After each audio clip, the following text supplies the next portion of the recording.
how are you? How's your excitement for day 2?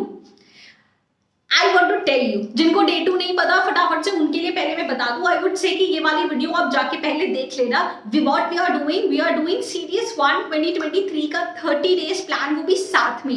हमेशा क्या होता है, everyone gives you the strategy, ये पढ़ लेना, ये कर लेना, ऐसे कर लेना, and what you do is 2 दिन फॉलो करते हो और फिर उसे छोड़ देते हो। तो इस बार तो भाई हमें कोई रिस्क ही नहीं लेना है ना, बाबू राव का डायलॉग, हमें कोई रिस्क नहीं लेना, इस बार हम साथ में करेंगे। और मैं नोटिस कर रही हूं आपको कितना एफर्ट लगेगा over the period of time. क्या होता है, धीरे धीरे आप कोई स्ट्रैटेजी को देखते हो, फिर आपको पसंद आ जाती है बहुत सारी, उस सामने वाले का कॉन्फिडेंस देख के आप सोचते हो आप उसी को फॉलो करोगे। बट हर एक प्लान, हर एक स्ट्रैटेजी एफर्ट लगाना, एफर्ट एक्सपेक्ट करती है आपसे, है ना। चाहे लड़की हो, चाहे स्ट्रैटेजी हो, चाहे पढ़ाई हो, हर कोई एफर्ट तो एक्सपेक्ट करेगा आपसे, राइट। वो एफर्ट आप दे नहीं पाते और फिर धीरे धीरे आप पीछे होते जाते हो उस स्ट्रैटेजी, उस पर्टिकुलर प्लान में। फिर आप दूसरी स्ट्रैटेजी, दूसरे प्लान ढूंढने की कोशिश करते हो कि ये बंदा, ये बंदी हमें कोई शॉर्टकट बता दे तो हमारा एग्जाम निकल जाए। Over the period of time ये चीज मल्टीप्लाई होती जाती है और आप कहीं के नहीं रहते हो, ऑल टुगेदर एग्जाम लूज कर जाते हो। तो इस बार देखो ऐसा नहीं करना, एक तो हम साथ में पढ़ाई कर रहे हैं, इसीलिए आपको साथ साथ टॉपिक खत्म करने होंगे। ये वीडियो आप देख लोगे, ये वीडियो से आपको पता चल जाएगा हमारा क्या मिशन है, हमारा क्या प्लान है, हम किस तरीके से पढ़ाई करने वाले हैं। और ये जो 30 डेज का टॉपिक वाइज पीडीएफ भी है, ये भी मैंने आपको टेलीग्राम पे और लिंक में भी दिया होगा, आप चेकआउट कर लेना, ठीक है। उस हिसाब से आज हमारा डे 2 है। डे 1 पे भी completed with the current affairs very successfully, आज डे 2 है, ठीक है। मोटिवेशन लूज नहीं होना चाहिए, इस चीज को है ना छोटे छोटे हिस्सों में आप तोड़ दो। जैसे कल जो मेरा मोटिवेशन लेवल था उससे कम नहीं होना चाहिए, क्योंकि वो कम हो गया तो धीरे धीरे डिप्रिशिएट होती जाएगी चीजें। This should not happen. कल जो मेरा एक्साइटमेंट था आज उससे डबल एक्साइटमेंट होना चाहिए। और एक्साइटमेंट पता है कब होगा, only when you complete what you decide. You just have to win today, that's it, और उससे आगे कुछ नहीं करना। टॉकिंग अबाउट डे 2, फटाफट से, वीडियो थोड़ी लंबी जा सकती है तो, और I am recording it for the second time, I told you the reason in the Telegram section. चलो, not to indulge very very personally, बताती हूँ मैं आपको। डे 2 में हमारे ये सारे टॉपिक्स थे about physics and about polity, ठीक है। फिजिक्स एक साइंस का टॉपिक है, 30 से ज्यादा क्वेश्चन साइंस से पूछे जाते हैं। Science require lot of patience, ठीक है। तो चीजों को समझना, एफर्ट चाहिए होगा। मैंने सिंपल चीजें आपके लिए कर दी हैं, बट फिर भी एफर्ट चाहिए होगा। इससे सिंपल टर्म्स में साइंस आपको कोई नहीं समझा सकता, ठीक है। फिजिक्स को अगर मैं थोड़ा सा आपको एक्सप्लेन कर दूं और फिर क्वेश्चंस पे चलते हैं तो आपको मजा आ जाएगा। आज देखो फिजिक्स की शुरुआत कहां से होती है, कुछ सिंपलर टर्म्स में आपको समझा देती हूँ, तब आपको ज्यादा अच्छे से रिलेट हो पाएगा। आज हमें क्या पढ़ना है, मोशन पढ़ना है, ग्रेविटेशन पढ़ना है, एनर्जी पढ़ना है, फ्रिक्शन पढ़ना है, ये सारी चीजें हमें पढ़नी है, राइट, ठीक है, समझ में आ गया। ये सारी चीजें स्टार्ट कहां से होती है, स्पीड से। Speed is the common thing जहां से पूरा या मोशन वाला चीज स्टार्ट होता है, ठीक है। स्पीड क्या होता है, बहुत सिंपल फॉर्मूला है इसका, this is distance upon time, ठीक है। अब डिस्टेंस और डिस्प्लेसमेंट में क्या फर्क होता है, उतना ही फर्क होता है जितना स्पीड और वेलोसिटी में होता है। क्या डिफरेंस होता है स्पीड और वेलोसिटी में, जो चीजें मैं क्वेश्चंस आपसे पूछ रही हूँ ना, पहले you have to pause the video and think. आपका दिमाग बंद नहीं होना चाहिए, it should be continuously on. आप खुद पहले आंसर करोगे और फिर मेरा आंसर सुनोगे ना, तब आपको पता चलेगा कि ये दिक्कत थी। समझ आ रही है बात, ठीक है। देखो स्पीड होता है डिस्टेंस अपॉन टाइम, वेलोसिटी होता है डिस्प्लेसमेंट अपॉन टाइम। अब डिस्टेंस और डिस्प्लेसमेंट में क्या फर्क होता है, डिस्टेंस मतलब अब मुझे घर से स्कूल का एक्चुअल डिस्टेंस है 10 किलोमीटर, लेकिन मैं जा रही हूँ घूम घूम के 20 किलोमीटर, तो डिस्टेंस माना जाएगा 20 किलोमीटर जितना मैंने एक्चुअली ट्रैवल किया है। मतलब डिस्प्लेसमेंट क्या होता है, लेकिन डिस्प्लेसमेंट का मतलब होता है net difference between two places. मतलब चाहे मैं कितना भी 100 किलोमीटर घूम के स्कूल पहुंचू, माना कितना जाएगा डिस्प्लेसमेंट 10 किलोमीटर, क्योंकि शॉर्टेस्ट डिस्टेंस वो है। Displacement is the shortest distance between the two places, ठीक है। और डिस्टेंस टोटल ट्रैवल जितना किया होता है उन सबको हम कैलकुलेट करते हैं। तो अगर आप मानो कि मुझे घर से स्कूल जाने में कितना डिस्टेंस आप पूछोगे तो it would be 100 kilometres. Displacement पूछोगे तो it will be 10 kilometres only, right, ठीक है। इससे और आगे चलते हैं। हमें डिस्टेंस पता चल गया, हमें डिस्प्लेसमेंट पता चल गया, हमें स्पीड पता है, हमें वेलोसिटी पता है। Speed is distance upon time, velocity is displacement upon time, ठीक है। अब एक्सेलरेशन क्या होता है? Acceleration is velocity upon time, ठीक है। वेलोसिटी अपॉन टाइम मतलब वेलोसिटी को भी आप स्प्लिट करोगे तो क्या होगा? डिस्प्लेसमेंट अपॉन टाइम का स्क्वायर हो जाएगा। समझ में आ रही है?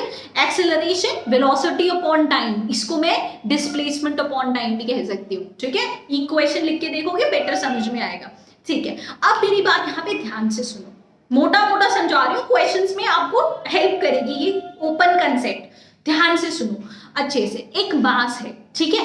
मास अगर मोशन में आता है तो क्या होगा? मास इंटू वेलोसिटी, मास इंटू वेलोसिटी क्या हो जाता है? मोमेंटम हो जाता है।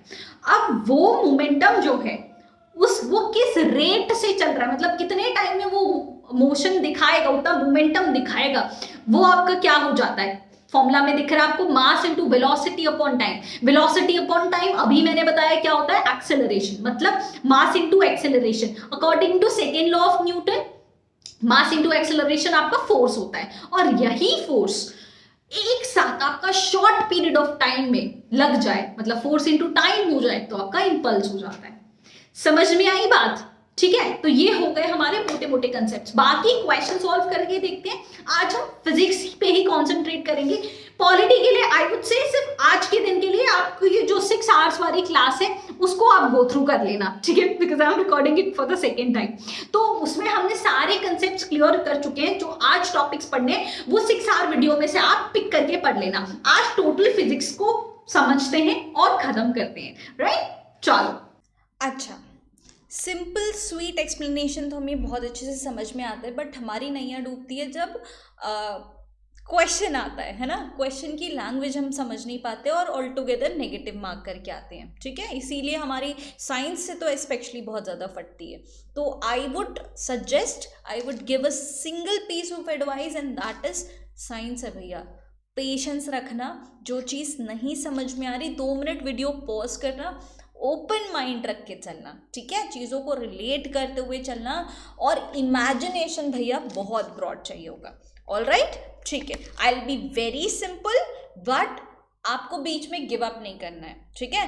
फिर दूसरी वीडियोस पे जाके शॉर्टकट्स नहीं देखने हैं, ठीक है। एक चीज़ को जो स्टार्ट किया है उसको ख़त्म करना है, राइट। हैव अ पेशेंस, थोड़ा सा एफर्ट दो, थोड़ा सा और करोगे बहुत अच्छे से समझ में आएगा, ट्रस्ट मी, ठीक है। Okay, at the end of the video you will be like यार इतना सिंपल कॉन्सेप्ट था, समझ क्यों नहीं आया कभी। It appears difficult but it is very very simple, trust me. अभी हम देखते हैं क्वेश्चन, देखते हैं which of the correct example for the law of inertia. अब लॉ ऑफ इनर्शिया होता क्या है, इससे पहले हमें समझना पड़ेगा इनर्शिया क्या होता है, राइट। इनर्शिया हम समझ सकते हैं हमारी प्रॉपर्टी के नाम से। हमारी प्रॉपर्टी मतलब किसी भी ऑब्जेक्ट की ऐसी प्रॉपर्टी जो सब कुछ अपोज करना चाहते हो, चाहे किसी भी डायरेक्शन से आपका मोशन, मूवमेंट, फोर्स कुछ भी आता हो, एक ऑब्जेक्ट की इंट्रिंसिक प्रॉपर्टी होती है कि वो उसको अपोज करना चाहता है। उस प्रॉपर्टी को बोला जाता है इनर्शिया। समझ आ गया, ठीक है। हम जैसे ढीठ हैं वैसे ही ढीठ रहना चाहते हैं, दैट इज नोन एज आपका इनर्शिया, ठीक है। इनर्शिया का एक और मुझे एग्जांपल याद आ रहा है, मैं अभी वीडियो के बीच बीच में आपको बताते जाऊंगी, ठीक है। ओके, लॉ ऑफ इनर्शिया को Newton's first law of motion के नाम से भी जाना जाता है। So many people were having issues with my hand writing, तो यार आई एम सॉरी, अभी शॉर्ट पीरियड ऑफ टाइम में तो कुछ कर नहीं सकती हूँ, आपको एडजस्ट करना पड़ेगा अपने नोट्स बना के, ठीक है।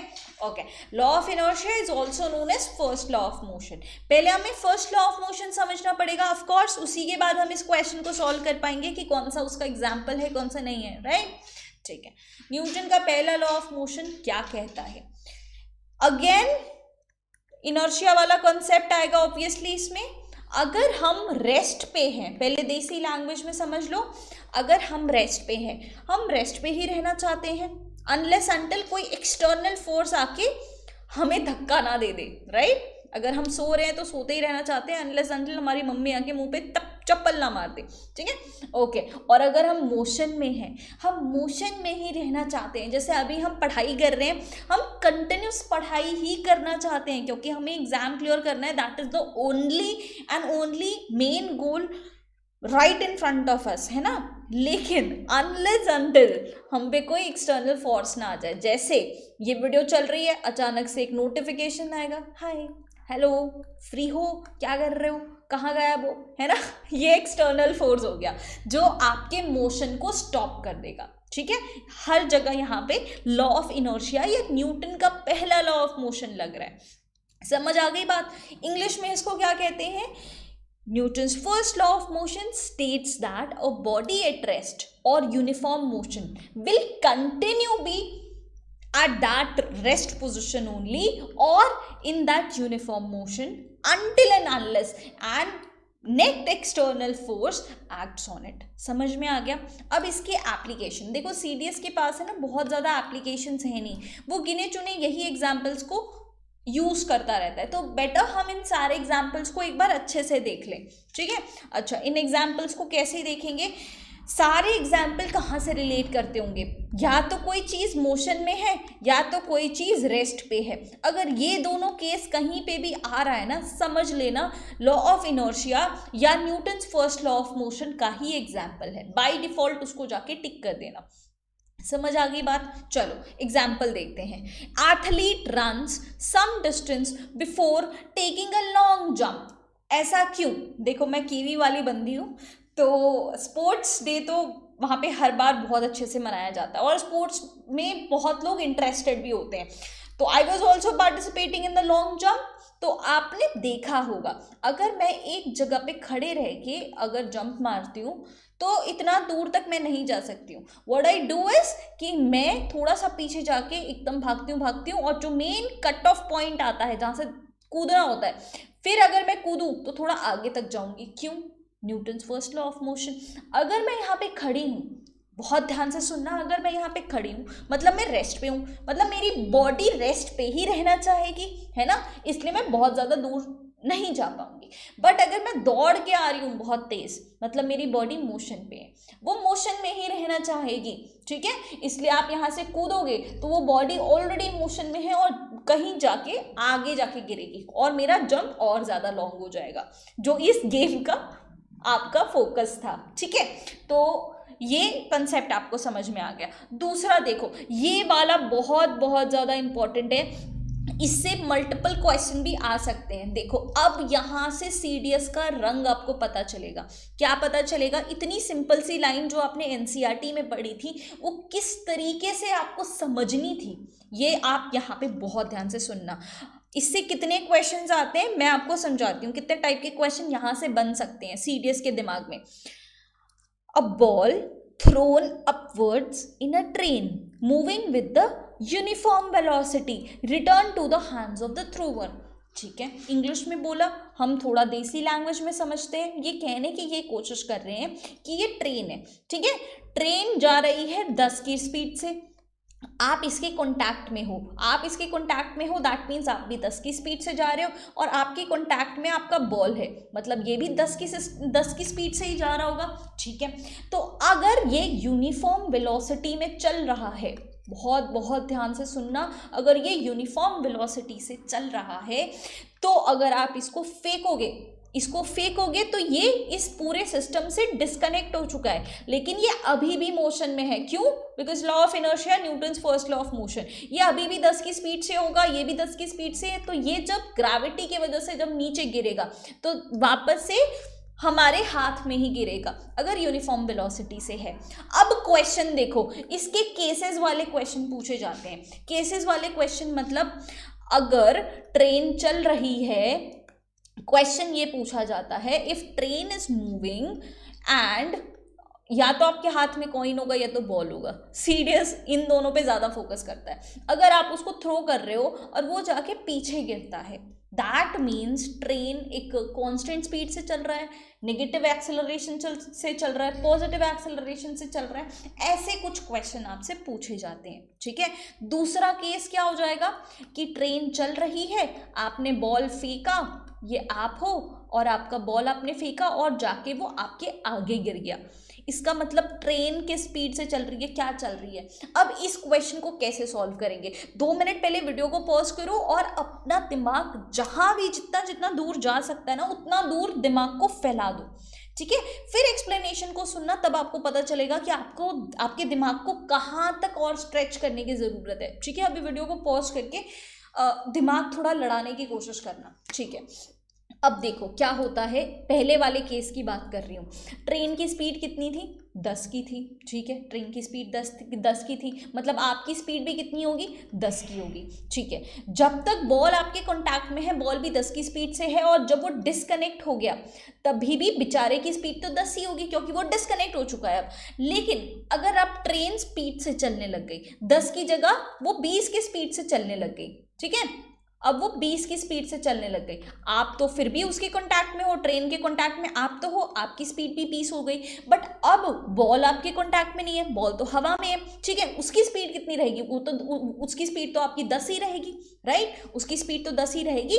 तो होगा क्या, वो तो बेचारा बॉल 10 की स्पीड से चल रहा था, लेकिन आप तो 20 की स्पीड से आगे निकल गए, तो बॉल क्या होगा, बॉल जाके पीछे गिर जाएगा। तो ये कौन सा केस हो जाएगा, ये अपना दिमाग, ये पूरा केस रटने की जरूरत नहीं है, बेसिक अंडरस्टैंडिंग वाली चीज है, ठीक है। बेसिक अंडरस्टैंडिंग वाली चीज है। क्या होगा इस केस में, इस केस में ट्रेन पॉजिटिव एक्सेलरेशन से, मतलब उसकी स्पीड इंक्रीज हुई है, पॉजिटिव एक्सेलरेशन से वो आगे बढ़ गई है ट्रेन। समझ आ गई ये बात, ठीक है, समझ आ रही है, पॉजिटिव वेलोसिटी पॉजिटिव एक्सेलरेशन से आगे बढ़ गई।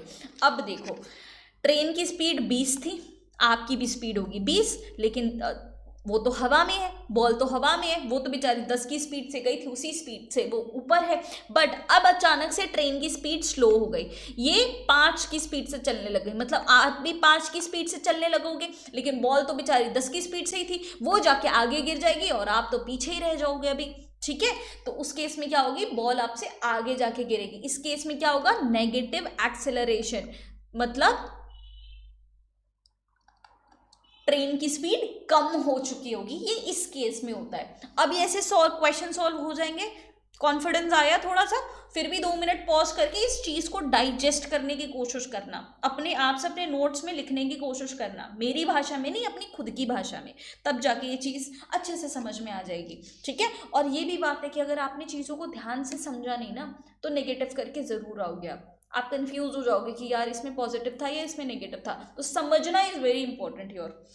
चलो ठीक है, इसी तरीके से सारे एग्जाम्पल में हमारे लागू पड़ता है। बेसिकली हम ये क्वेश्चन सॉल्व कर लेते हैं यहाँ पे कि what is the correct example of law of inertia. अब हमसे सॉल्व हो जाएगा, बिल्कुल हो जाएगा। ऑप्शन देखते हैं, कोट और blanket beaten by a stick and dust particles are removed. इसका मतलब क्या है, जब भी हमें कारपेट की सफाई करनी होती है, हमारी मम्मी बेसिकली झाड़ू या कोई डंडा लेके उस पर मारती है, ऐसा क्यों, law of inertia.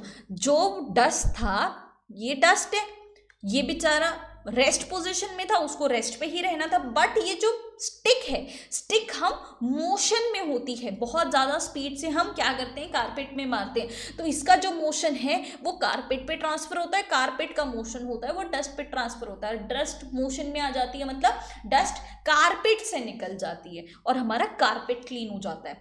Law of inertia, exactly law of inertia. इसी तरीके से ये पूरा क्वेश्चन हमें सॉल्व करना था। While drawing water from the well if string breaks up, अगर आपको कुएं से पानी निकालना है और अगर आपकी स्ट्रिंग टूट जाती है तो क्या, man drawing water falls back, इंसान गिर जाता है। मतलब आप अगर जब वेल से पानी खींचते हो तो फोर्स लगता है, इस तरीके से आप फोर्स लगाओगे, है ना।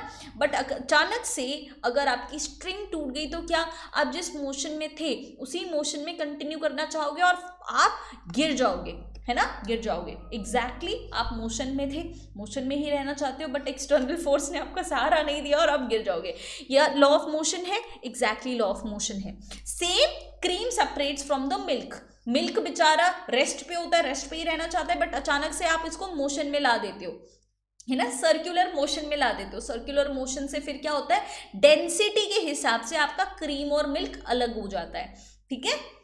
तो क्रीम और मिल्क अलग हो जाता है, ये भी आपका लॉ ऑफ इनर्शिया वाला ही कंसेप्ट हो गया कि बेचारा वो स्पिन कर रहा था, क्रीम स्पिन करने की कोशिश कर रहा था और डेंसिटी के हिसाब से फिर वो अलग हो गया। तो यहाँ पे सारे के सारे केसेस आपके लॉ ऑफ इनर्शिया के हो जाते हैं, ठीक है, लॉ ऑफ इनर्शिया के। समझ आई बात? इसी तरीके से समझते हुए आगे चलना है। वीडियो थोड़ी सी लंबी हो सकती है बट यार इतना रिक्वायर्ड है, सीडीएस में अब बहुत ज़्यादा टाइम नहीं है, ठीक है, ओके। नेक्स्ट क्वेश्चन आता है, gun recoils after firing a bullet due to, मतलब अगर आपने कभी गन, एनसीसी वाले बच्चे, कितने एनसीसी वाले हो तुम बताना ज़रा। I also wanted to participate in NCC but ठीक है चलो। गन में अगर रिकॉइल, तगड़ा रिकॉइल आता है, मतलब एक देसी भाषा में बोले तो एक झटका आता है पीछे आपके जब भी आप गन फायर करते हो, ये होता क्यों है, ये पूछने की कोशिश कर रहे हैं। और ये अगर आपको जानना है तो आपके न्यूटन के बचे हुए लॉस समझने पड़ेंगे, ठीक है। न्यूटन के बचे हुए लॉस समझोगे तो अपने आप आपको क्वेश्चन का आंसर मिल जाएगा। चलो, Newton first law of motion हम समझ चुके हैं। सेकेंड लॉ ऑफ मोशन क्या कहता है, F = ma। बेसिक वापस से समझने की कोशिश करना, ये सिंपल सा जो इक्वेशन दिखता है ना, यहाँ से कितने सारे मतलब निकाले जा सकते हैं। जैसे मैं आपको बताऊं कि अगर कोई, मैं जैसे 50 kg की हूँ, ठीक है, कमसन कली 50 kg की, अगर मैं किसी को मुक्का मार दूं, मेरा मास तो कांस्टेंट है, ये कांस्टेंट रहेगा, अभी तो अचानक से कम ज़्यादा नहीं हो जाएगा। अगर मैं किसी को बहुत स्पीड से मुक्का मारती हूँ, स्पीड से क्या करूंगी, मुक्का मारूंगी, उसके दांत टूट जाएंगे, ठीक है। बट मेरी जगह दूसरी लड़की आती है, वो अच्छी खासी 90 kg की है, ठीक है, वो भी सेम स्पीड से अगर मुक्का मारे तो ज्यादा तेज क्यों लगेगा सामने वाले की, पूरा थोबड़ा क्यों टूट जाएगा सामने वाले का, उसका मास ज्यादा है, मास ज्यादा, एक्सेलरेशन हमने कांस्टेंट रखा है कि जितनी स्पीड से मैंने मुक्का मारा उसी स्पीड से उसने भी मुक्का मारा, बट यहाँ पे उसका मास कांस्टेंट है, तो मास ज्यादा है, एक्सेलरेशन कांस्टेंट है, तो उसका और ज्यादा फोर्स से मुक्का लगेगा और उसका मुंह टूट जाएगा। अंडरस्टूड? तो ये केस नंबर 1 था, एक्सेलरेशन कांस्टेंट, मास बढ़ गया तो फोर्स ज्यादा लग गया, ठीक है। अब देखो, अब दूसरा एग्जाम्पल भी इसका क्या हो सकता है कि आप एक्सेलरेशन को बढ़ा दो, मास कांस्टेंट रखो। जैसे मेरा मास तो कांस्टेंट है, कमसन कली 50 kg की, ठीक है, मास मेरा कांस्टेंट है, और अगर मैं थोड़े से एक्सेलरेशन के साथ हल्का सा मुक्का मारूं, लगेगा? नहीं लगेगा। बट अगर मैं उसकी स्पीड बहुत तेज कर दूं तो बहुत तेज लगेगी ना, है ना। इससे क्या पता चला, मास तो कांस्टेंट है हमारा, ठीक है, हमारा यहाँ में मास कांस्टेंट है, बट अगर एक्सेलरेशन बढ़ गया तो भी हमारा फोर्स बढ़ चुका है, ठीक है। बात समझ में आ रही है? मास कांस्टेंट, एक्सेलरेशन कांस्टेंट, लेकिन ऑल टुगेदर ये मल्टीप्लाई होके फोर्स में ही ये बढ़ रहा है। चलो, हमें इतनी बात भी समझ में आ गई। अब इसका तीसरा मीनिंग क्या निकल सकता है पता है? तीसरा मीनिंग ये निकल सकता है कि अगर मैं आपको हल्का सा धक्का मारूं, धक्का मतलब पुश करूं आपको, and push is what, a type of force. अगर मैं आपको हल्का सा धक्का मारूंगी, आपका मास तो कांस्टेंट है, ठीक है, आप अपना वेट अगर चाहो तो लिख सकते हो। देखो, आई एम सो कॉन्फिडेंट, ऐसा कहा जाता है ना लड़कियों से, उनका वेट और बर्थ ऑफ डेट नहीं पूछा, डेट ऑफ बर्थ नहीं पूछा जाता है, but I am so confident, मैंने तो बता दिया, ठीक है। आपका मास कांस्टेंट है, मैंने आपको हल्का सा धक्का मारा तो आप थोड़ा सा ही आगे जाओगे, मतलब आप में थोड़ा सा एक्सेलरेशन आएगा, थोड़ा सा आएगा, क्यों? क्योंकि मैंने थोड़ा सा फोर्स, आपको थोड़ा सा धक्का मारा है। लेकिन मैं आपको बहुत तेज धक्का मारूं, मतलब बहुत तेज फोर्स अप्लाई करूंगी, तो क्या होगा, मास तो कांस्टेंट है, आपका एक्सेलरेशन, आपकी स्पीड बहुत तेज बढ़ जाएगी, ठीक है। इसमें समझ में आया? फोर्स में भी चेंज करके क्वेश्चन आ सकता है, मास को भी चेंज करके क्वेश्चन आ सकता है, और एक्सेलरेशन को भी चेंज करके क्वेश्चन आ सकता है, ठीक है। अब इन सबको कांस्टेंट करके भी एक अलग कंडीशन बन सकती है। समझ में आ गई ये चीज? आपको समझ आ गई ना? आई होप अब आपको इसमें बहुत ज़्यादा दिक्कत नहीं होगी। सेकेंड लॉ ऑफ मोशन, उसके एप्लीकेशंस थोड़े अच्छे से देख लो। ये एप्लीकेशन इसका सुपर इंपॉर्टेंट है, ठीक है। क्या होता है, अगर आपने क्रिकेट देखा हो, while catching a ball a cricketer lowers his hand to save himself from getting hurt. क्या होता है, जब जब भी कोई छक्का मारता है और वो उसको कैच पकड़ने की कोशिश करता है तो वो वहीं पे अपने हाथ नहीं ले रखता, वो अपने हाथ को थोड़े से पीछे कर लेता है। ऐसा क्यों करता है? वो बोला जाता है उससे उसको चोट नहीं लगेगी। क्यों चोट नहीं लगेगी? साइंस समझो। वो अपने हाथ पीछे कर रहा है मतलब वो उसके एक्सेलरेशन को कम कर रहा है। इतने तेज एक्सेलरेशन से जो बॉल आई है उससे उसका हाथ भी टूट सकता है, उसकी उंगलियां भी टूट सकती हैं। बट अगर एक्सेलरेशन को कम करने की कोशिश करे, धीरे धीरे धीरे धीरे ऐसे पीछे लेके जा रहा है, मतलब एक्सेलरेशन को धीरे धीरे उसने कम किया, इसका मतलब फोर्स भी कम हो रहा है। मास तो कांस्टेंट है, बॉल का मास तो कांस्टेंट रहेगा, राइट? इतनी बात समझ में आ रही है? बॉल का मास कांस्टेंट होगा, धीरे धीरे धीरे धीरे एक्सेलरेशन कम हुआ है, इसका मतलब धीरे धीरे धीरे करके फोर्स भी कम हो रहा है। फोर्स कम हो रहा है तो उसकी आंख पे नहीं, सॉरी, उसकी फिंगर पे और उसके हाथ पे थोड़ा कम चोट लगेगी, राइट? उसको कम तेज लगेगी। ओके, और सेम आपका कंसेप्ट लगता है ट्रेन वाली बोगी में भी, ठीक है? ट्रेन जिस स्पीड से चल रही होगी उसी स्पीड से आपकी बोगी भी चल रही होगी according to Newton's first law of motion. तो इतनी तेज अगर वो टक्कर खा जाएगी तो ज़्यादा जर्क्स लगेंगे, इसलिए बीच में बफर्स डाले जाते हैं। बफर्स डालने से क्या होगा? धीरे धीरे उनका एक्सेलरेशन कम होगा, तो अगर वो टकराते भी हैं तो उनके बीच में फोर्स कम लगेगा, कम तेज वो टकराएंगे, तो एक्सीडेंट्स जर्क्स कम लगेंगे।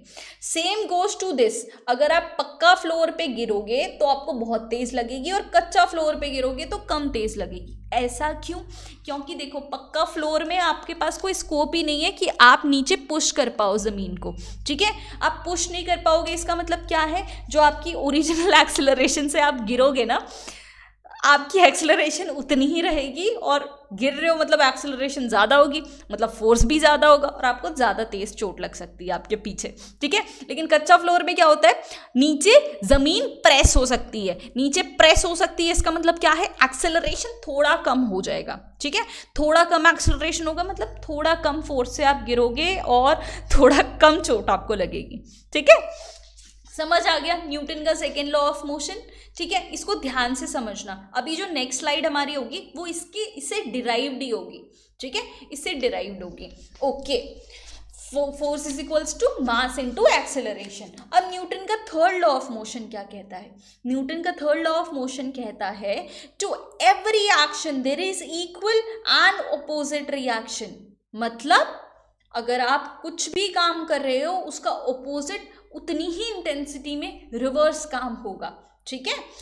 जैसे अगर आप रॉकेट आगे बढ़ रहा है तो पीछे उतनी एनर्जी, इतना फायर उसने फेंका है। चाहे आप हॉट एयर बलून की बात कर लो, जेट प्लेन की बात कर लो, पीछे आग लगती है तभी रॉकेट ऊपर जाता है। जैसे अभी आपकी हालत है, पीछे आग लगी हुई है ना आपके सीधे सर पे, और अभी आप रॉकेट की तरह उड़ रहे हो। पहले से ही उड़ने लगते तो ऐसी हालत ही नहीं होती, है ना? बट कोई नहीं, न्यूटन का थर्ड लॉ ऑफ मोशन यहाँ पे भी एप्लीकेबल होता है, ठीक है? तो ओके, अब सेकेंड और थर्ड लॉ ऑफ मोशन के ऊपर से ही हमारा इम्पल्स और मोमेंटम, थोड़ा बहुत तो आप इसके बारे में अभी तक जान चुके हो, ठीक है? डिटेल में अभी थोड़ा जान लो। पहले देखो मोमेंटम को समझते हैं। मोमेंटम क्या होता है? मास इनटू वेलोसिटी। अब देखो, कंफ्यूज नहीं होना है बिल्कुल भी। आपका मास इनटू एक्सेलरेशन होता है फोर्स, मास इनटू वेलोसिटी आपका होता है मोमेंटम, ठीक है? मोमेंटम और मोमेंट, कंजर्वेशन ऑफ मोमेंटम भी एक चीज होती है जिसको हम आगे देखेंगे। कंजर्वेशन ऑफ मोमेंटम, मोमेंटम क्या होता है? मास इनटू वेलोसिटी। वेक्टर क्वांटिटी होती है। स्केलर वेक्टर क्या होता है हम आगे क्वेश्चंस में देखेंगे, ठीक है? इससे रिलेटेड क्वेश्चन है तो हम वहां देखेंगे, don't worry. Momentum mass into velocity होता है और ये हमेशा कंजर्व्ड रहता है, और इसी की वजह से आपका जो बुलेट होता है वो रिकॉइल करता है, ठीक है? रिकॉइल करता है। Momentum is derived from third law of motion, ठीक है? It is derived from third law of motion. समझ में आ रहा है आपको? गन रिकॉइल, अब आंसर पता चल गया। गन रिकॉइल जो होती है वो मोमेंटम के कंजर्वेशन के लिए होता है, ठीक है? मोमेंटम कंजर्वेशन का मतलब क्या है? थर्ड लॉ ऑफ मोशन को कंजर्व करना, ठीक है? समझ आ गई बात? ठीक है, ओके। फिर सेम जो थर्ड लॉ ऑफ मोशन के जितने एप्लीकेशंस होंगे ना वो मोमेंटम को कंजर्व करने के लिए होंगे, और जो सेकेंड लॉ ऑफ मोशन होगा ना, जितना भी सेकेंड लॉ ऑफ मोशन से रिलेटेड चीजें, सॉरी मोशन, वो आपके इम्पल्स से रिलेटेड होगी। इम्पल्स क्या होता है? इम्पल्स होता है, देखो, फोर्स क्या होता है? मास इनटू एक्सेलरेशन। मोमेंटम क्या होता है? मास इनटू वेलोसिटी। इम्पल्स क्या होता है? कि इतना ज्यादा मोमेंटम अगर कम टाइम में पर टाइम अगर आपको ले ले, मतलब बहुत ज्यादा फोर्स कम टाइम में अगर आपको लगता है तो वो होता है इम्पल्स। जैसे मुक्का, बहुत ज़्यादा फोर्स बहुत कम टाइम में लग गया तो दैट इज़ आपका इम्पल्स। और ये सेकेंड लॉ ऑफ मोशन से डिराइव्ड है, ठीक है। तभी जो सेकेंड लॉ ऑफ मोशन के जितने एग्जाम्पल्स होंगे आपके कैचिंग द बॉल वाले वगैरह जितनी भी चीज़ें हैं वो आपकी इम्पल्स से रिलेटेड है। समझ में आया? बात समझ में आ गई ना आराम से? ठीक है। क्वेश्चन को अगर हम देखें, क्वेश्चन का आंसर क्या था? Gun recoil. गन रिकॉइल का मतलब क्या होता है? क्या कर रहे हैं हम? बताओ क्या कर रहे हैं? गन रिकॉइल क्या होता है? एग्जाम्पल अब आप बताओगे, मैं नहीं बताने वाली। गन रिकॉइल कहाँ पढ़ा था हमने? Conservation of momentum, that is आपका थर्ड लॉ ऑफ मोशन। समझ आ गया? ठीक है। जो मैं क्वेश्चन पूछ रही हूँ मन में उसके तुरंत से आंसर देने हैं, राइट? ठीक है। तो एक्चुअली ये सारी चीज़ें हैं ना मैंने बहुत अच्छे से कोर्स में ऑलरेडी पढ़ा चुकी है। तो इन केस जो हम 7 बजे यहाँ पे रोज़ पढ़ते हैं उससे पहले जो आपको टॉपिक अगर स्टडी करना है आप यहाँ से स्टडी करके आओगे तो that will be the good part, ठीक है। ये CDS का जो लास्ट मिनट कैंप है उसमें मैंने सारी वीडियोस और सारे नोट्स अपलोड कर रखे हैं। आप इस ऐप पे जाके चेकआउट भी कर सकते हो, ठीक है। करना क्या है कि जो आपका टॉपिक वाइज मैंने आपको स्टडी प्लान दिया है CDS इन 30 डेज, वो टॉपिक आपको पर्टिकुलरली जाके पढ़ लेना है। यहाँ जाके पढ़ लोगे तब जाके आप अगर आप क्वेश्चन सॉल्व करोगे तो that will be the great help to you. आप बहुत बार पूछ रहे थे ना कि हम कहाँ से पढ़े, तो अगर आपके पास अपना खुद का नोट्स और सोर्सेज हैं कोई दिक्कत नहीं, उससे पढ़ लो और यहाँ पे आके रिवाइज कर सकते हो। बट अगर आपके पास नहीं है तो this is one source for you, आप यहाँ से चेकआउट कर सकते हो, ठीक है। This is defence mania 2.0 app, ठीक है। Next question, while catching a ball a player pulls down his hand to lower the, same अभी पढ़ा ना हमने कि अगर प्लेयर अपने हाथ पीछे लेके जा रहा है इसका मतलब वो अपना एक्सेलरेशन कम कर रहा है। मास तो कांस्टेंट है उसका भी और बॉल का भी, अगर एक्सेलरेशन कम कर रहा होगा इसका मतलब उसका फोर्स कम लग रहा है। फोर्स कम लग रहा है मीन्स उसको चोट कम लगेगी। तो ये किसका एग्जाम्पल है? आपका Newton second law of motion. और न्यूटन का सेकेंड लॉ ऑफ मोशन क्या कहता है? कंजर्वेशन ऑफ मोमेंटम के बारे में बात करता है। बात समझ में आ गई यहाँ पे? न्यूटन का सेकेंड लॉ ऑफ मोशन क्या कहता है भाई? इम्पल्स के बारे में बात करता है, ठीक है। अभी पढ़ा ना हमने। अरे भाई, कैचिंग अ बॉल इम्पल्स वाले केस में आता है और इम्पल्स आपका सेकेंड लॉ ऑफ मोशन में आता है, ठीक है। इसी तरीके से मैं बीच बीच में आपको चेकआउट करती रहूंगी। हाँ बोल दिया था ना आपने अचानक से जब मैंने मोमेंटम बोला। Actually this was the mistake which I did in my first CDS। तो ये गलती आप मत दोबारा करना, ठीक है। ये बहुत ज़्यादा इंपॉर्टेंट कंसेप्ट है, ध्यान से चलना, ठीक है। आगे बढ़ते हैं थोड़ा सा। Rate of change of momentum क्या होता है भाई? ये तो हमें बहुत अच्छे से पता है। रेट ऑफ चेंज, ये मोमेंटम क्या होता है? MB। Rate of change of momentum क्या होता है? ये बताओ क्या होता है? Rate of change of momentum impulse होता है, ठीक है। Rate of change of momentum is आपका इम्पल्स। अगर आपको ध्यान ना आ रहा हो ना, आपको एक और ट्रिक बताती हूँ मैं। देखो, ये अगर आप सोचते रहोगे ना तो ऐसी ट्रिक्स बनती जाएंगी। देखो, MV/T, मोमेंटम अपॉन टाइम की बात कर रहे हैं। V/T क्या होता है? MA होता है। MA क्या होता है? F। अब ये फॉर्मूला कहाँ पे हमने देखा था? न्यूटन के सेकेंड लॉ ऑफ मोशन में देखा था। इसका मतलब क्या हुआ directly? Impulse is related to second law of motion. ध्यान रहेगा, मैं भी सबसे ज़्यादा गलती ये करती थी, इम्पल्स को मैं थर्ड लॉ ऑफ मोशन से रिलेट करती थी और मोमेंटम को सेकेंड से। इसलिए ये गलती मत करना, बहुत लोग सेम गलती करते हैं। तो ये सोच लेना, rate of change of momentum और ये बात समझ में आ गई? चलो बढ़िया। Impulse, okay. A person is hurt on kicking a stone. अगर आप राह में चलते चलते पत्थर को उड़ाते हुए चलते हो तो आपको चोट लगती है। क्यों लगती है?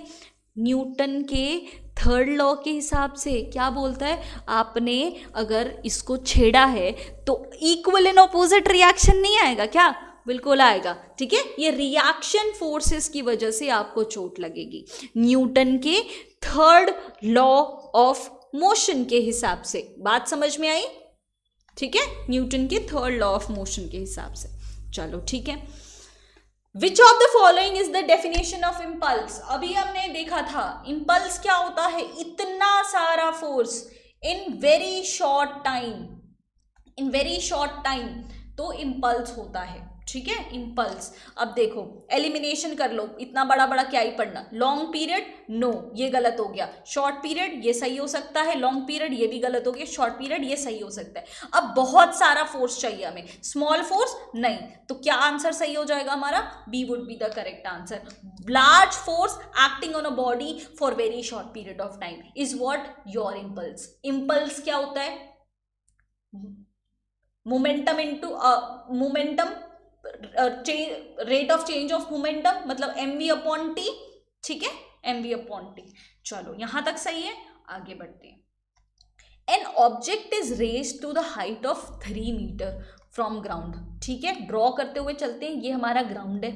हमने कोई चीज 3 मीटर तक फेंकी है।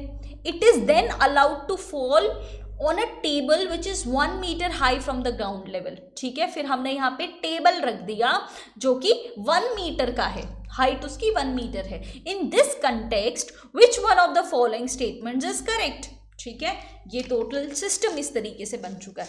हमारा ऑप्शन अगर हम देखें तो it is about potential energy, kinetic energy के बारे में पूछ रहे हैं कि वो इंक्रीज होगी या डिक्रीज होगी। ठीक है, तो पहले फॉर्मूलाज देख लें क्या होते हैं इसका। चीज़ों को हम तो सिंपल कर देते हैं, इन्होंने बहुत कॉम्प्लेक्स रखा है। Let us simplify that. Kinetic energy का फॉर्मूला क्या होता है? Half is equals to m v का स्क्वायर, मतलब मास इनटू वेलोसिटी का स्क्वायर। ठीक है, ये क्या है? Kinetic energy. Okay, nice. Then potential energy भी पूछ रखा है हमें यहाँ से। पोटेंशियल एनर्जी क्या होता है? एम जी एच ठीक है, mass into acceleration due to gravity into height. ठीक है, ओके। अब देखो हमें चीज समझ में आ रही है कि पोटेंशियल काइनेटिक एनर्जी में क्या चेंज आएगा। मास तो वही है, वेलोसिटी भी यहाँ पे कोई चेंज वगैरह दिखा नहीं रहा है। पोटेंशियल एनर्जी में जरूर चेंज आ सकता है। पोटेंशियल एनर्जी में क्यों चेंज आएगा? क्योंकि अब यहाँ पे हाइट चेंज हो रही है। पहले इसको गिरना था 3 मीटर ग्राउंड पे, अब इसको गिरना कितना है? 2 मीटर। क्यों? 1 मीटर का तो टेबल ही है, टेबल पे इस चीज को गिरना है, तो मतलब अब गिरना है हमें 2 मीटर तक। तो अब ये बात समझो, इसको बहुत ज़्यादा कॉम्प्लेक्स मत करना। आप गलती कहाँ करते हो? जी की वैल्यू लिखना शुरू हो जाओगे, 9.8 मीटर पर सेकेंड स्क्वायर वगैरह, ये मत करो। एन जी को सिंप्लीफाइड वही रखो। पहले हमारी पोटेंशियल एनर्जी कितनी होनी थी? एम जी एच, एच हमारा 3 है, तो पहले इनिशियल हमारा पोटेंशियल एनर्जी कितना निकल था? 3 mg। समझ आ रहा है? 3 क्यों? क्योंकि उतने से हमें गिरना था, h हमारा 3 था।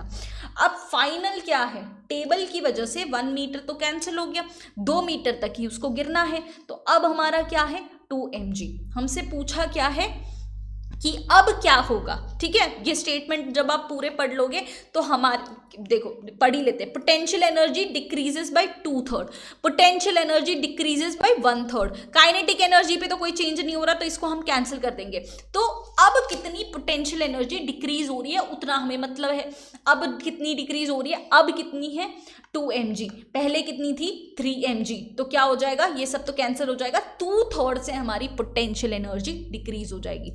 फर्स्ट ऑप्शन दिख रहा है, potential energy decreases by 2/3 to its original value. समझ आ गई बात क्या होगी? पक्का समझ में आ गई ना? ओरिजिनली 3 mg थी, अब 2 mg रह गई है, तो कितनी हो जाएगी? 2/3 हो जाएगी। बात समझ में आई? ये दो फॉर्मूला यहाँ पे बहुत ज़्यादा इंपॉर्टेंट थे, mgh वाला और हाफ mv स्क्वायर वाला। यही दो कंसेप्ट मिला के लगाने थे।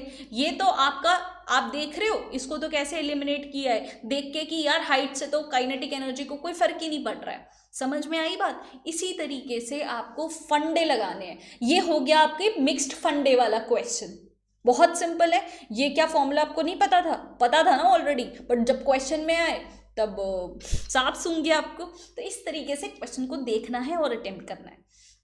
आगे चलते हैं। Man pushes a wall but fails to displace it, he does. मतलब एक इंसान दीवार पे अपना सर फोड़ दे, जितना भी फोर्स लगा सकता है लगा ले, बट अगर वॉल नहीं हिली तो क्या वो एक नेगेटिव वर्क है, क्या पॉजिटिव वर्क है, या नो वर्क एट ऑल है, या मैक्सिमम वर्क है? देखो वर्क में क्या कंसेप्ट लगता है, work is said to be done. क्या कहता है? Said to be done if there is some displacement. अगर कोई डिस्प्लेसमेंट है तभी वर्क को डन माना जाता है। आपके केस में बताऊं तो आप चाहे 12 घंटा पढ़ो, 20 घंटा पढ़ो दिन में, अगर एग्ज़ाम क्लियर हो गया तो माना जाएगा कि आपने कुछ काम किया है, वर्क डन हुआ है। लेकिन अगर आपकी एग्ज़ाम क्लियर नहीं होती है तो सब लोग आके यही बोलेंगे ना कि ये तो कुछ पढ़ता ही नहीं था, ये तो कुछ करता ही नहीं था। Work is not said to be done.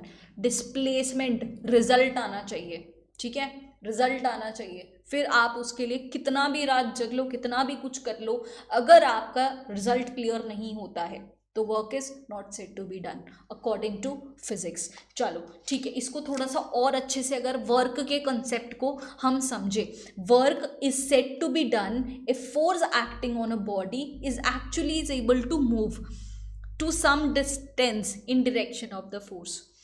मतलब क्या है? मतलब है कि वर्क तभी माना जाएगा जब कोई डिस्प्लेसमेंट हुआ होगा। डिस्प्लेसमेंट हुआ होगा, work is done when force causes some motion, ठीक है, कोई मोशन होगा और उसमें डिस्प्लेसमेंट दिखा जाएगा। फोर्स इनटू डिस्प्लेसमेंट, वर्क का फॉर्मूला क्या होता है? फोर्स इनटू डिस्प्लेसमेंट, ठीक है। अब इसमें एक कंसेप्ट आता है कॉस थीटा का। कॉस थीटा बहुत ज़्यादा मैथ्स आपको भी समझ में नहीं आती, मुझे भी समझ में नहीं आती, कोई बात नहीं। कॉस थीटा वाला फैक्टर यहाँ पे क्यों ऐड हुआ? कॉस थीटा कौन सा कंसेप्ट होता है? देखो cos sine theta, cos theta अगर आप लगा के देखो, कॉस थीटा होता है side of the triangle upon आपका हाइपोटेन्यूज, ठीक है। साइड ऑफ द ट्राइंगल का यहाँ पे क्या मतलब है? जिस एंगल में आपका डिस्प्लेसमेंट हुआ है, जिस साइड से, जिस लाइन पे आपका डिस्प्लेसमेंट हुआ है, उस फैक्टर को कंसिडर करने के लिए हमने यहाँ पे कॉस थीटा भी लिखा है, ठीक है। कॉस थीटा, वर्क की एसआई यूनिट क्या होती है? जूल आपकी एसआई यूनिट होती है। और अगर जहाँ पे आपको कॉस थीटा वाला भी डिग्री दिया है वहाँ पे ये करना है, ठीक है। अब ये पॉजिटिव वर्क और नेगेटिव वर्क क्या होता है? देखो जैसे एक लड़का लड़की रोप खींच रहे हैं, यहाँ पे कोई मैं पेट्रियार्की या ऐसा फेमिनिज्म नहीं दिखा रही हूँ, बेसिक बायोलॉजिकल चीज़ की बात कर रही हूँ। यहाँ पे रोप खींच रहे हैं, लड़कों के पास ज़्यादा फिजिकल पावर ऐसे होता है। तो अब देखो फोर्स ये भी लगा रहा है, फोर्स ये भी लगा रही है, अपना अपना बेस्ट दे रहे हैं यहाँ पे। बट अगर नेचुरली देखें, बॉयज़ अगर ज़्यादा स्ट्रॉन्ग होते हैं और उसी की साइड पे डिस्प्लेसमेंट दिखाई दे रही है, मतलब जिस साइड फोर्स लग रहा है उसी साइड अगर डिस्प्लेसमेंट भी हो तो उसको पॉजिटिव वर्क डन माना जाता है। इफ वर्क इज डन उसी साइड में जहां पे आपका फोर्स लग रहा है तो उसको पॉजिटिव वर्क कहते हैं। लेकिन बेचारी दम तो ये भी लगा रही थी, लेकिन इसका फोर्स अलग डायरेक्शन में लग रहा था और डिस्प्लेसमेंट अलग डायरेक्शन में जा रहा था, है ना। तो ये हो गया आपका नेगेटिव वर्क। जैसे आप पूरे दिन बुक के अंदर तो बैठे हुए हो, लेकिन बुक आपकी कोई अलग ही किताब है जो आपकी सीरीज क्लियर नहीं कराने वाली, तो मतलब पढ़ाई तो बहुत करी लेकिन उस डायरेक्शन में नहीं करी, तो क्या हो जाएगा? नेगेटिव वर्क डन हो जाएगा। इतनी बात समझ में आ रही है, ठीक है। और कॉस थीटा की वैल्यू आप 3 वैल्यूज याद रख लो जो आपको काम आएगी। कॉस थीटा अगर 0 होगा तो 1 हो जाएगा, ठीक है। ये मैथमेटिकल आपकी वैल्यूज है।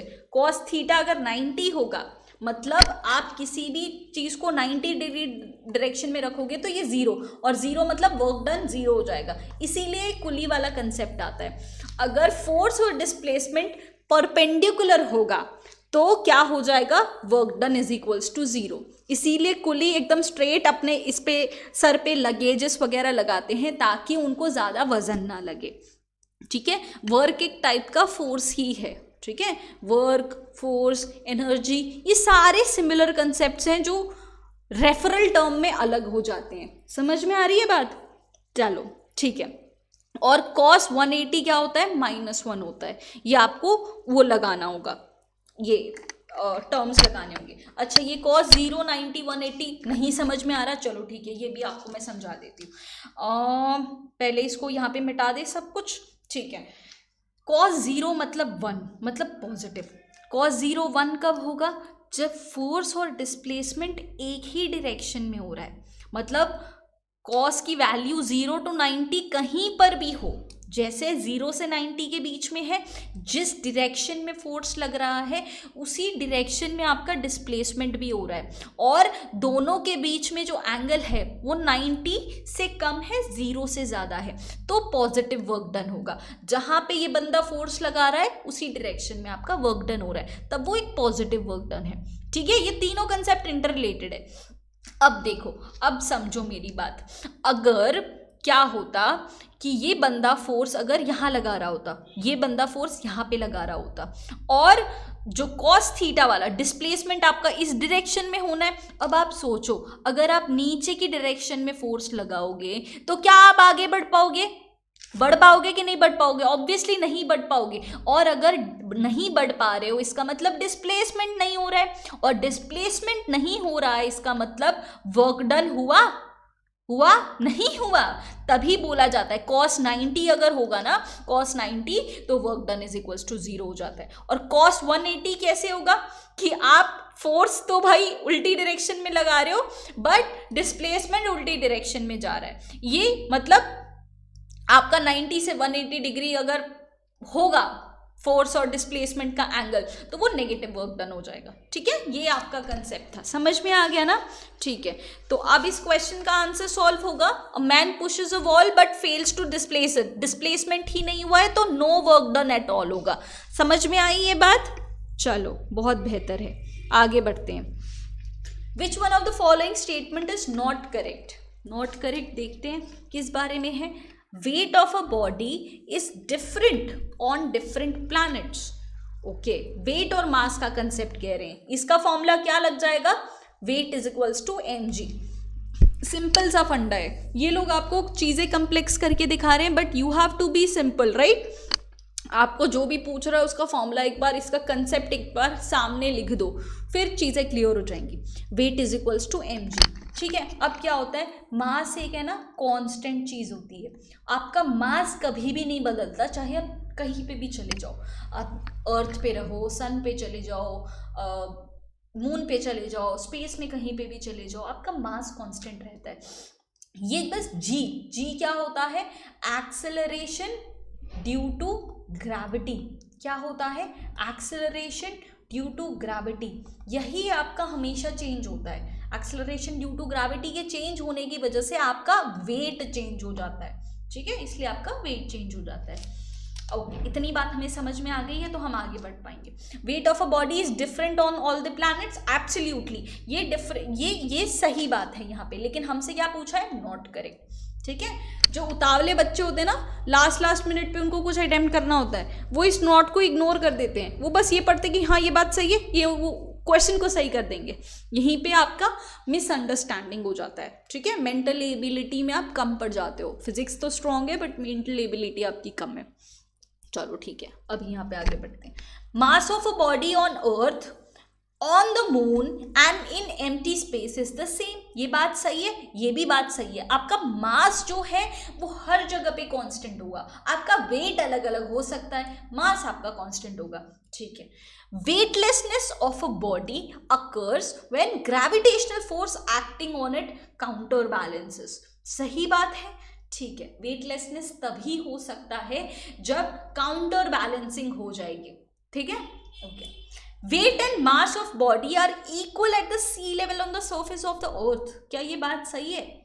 ये आपको कैसे पता चलेगा? जब आप एक्सेलरेशन ड्यू टू ग्रेविटी, मतलब आप स्मॉल जी को अच्छे से समझोगे ना, तब आपको ये चीज़ पता चलेगी कि जी की वैल्यू कहाँ कम होती है, कहाँ ज़्यादा होती है। थोड़ा सा जी के बारे में अगर हम स्टडी करें, जी से रिलेटेड बहुत सारे क्वेश्चन है आगे, बहुत ध्यान से देखना इसको। ठीक है, whenever an object falls towards the earth, मतलब whenever an object falls towards the earth it involves acceleration।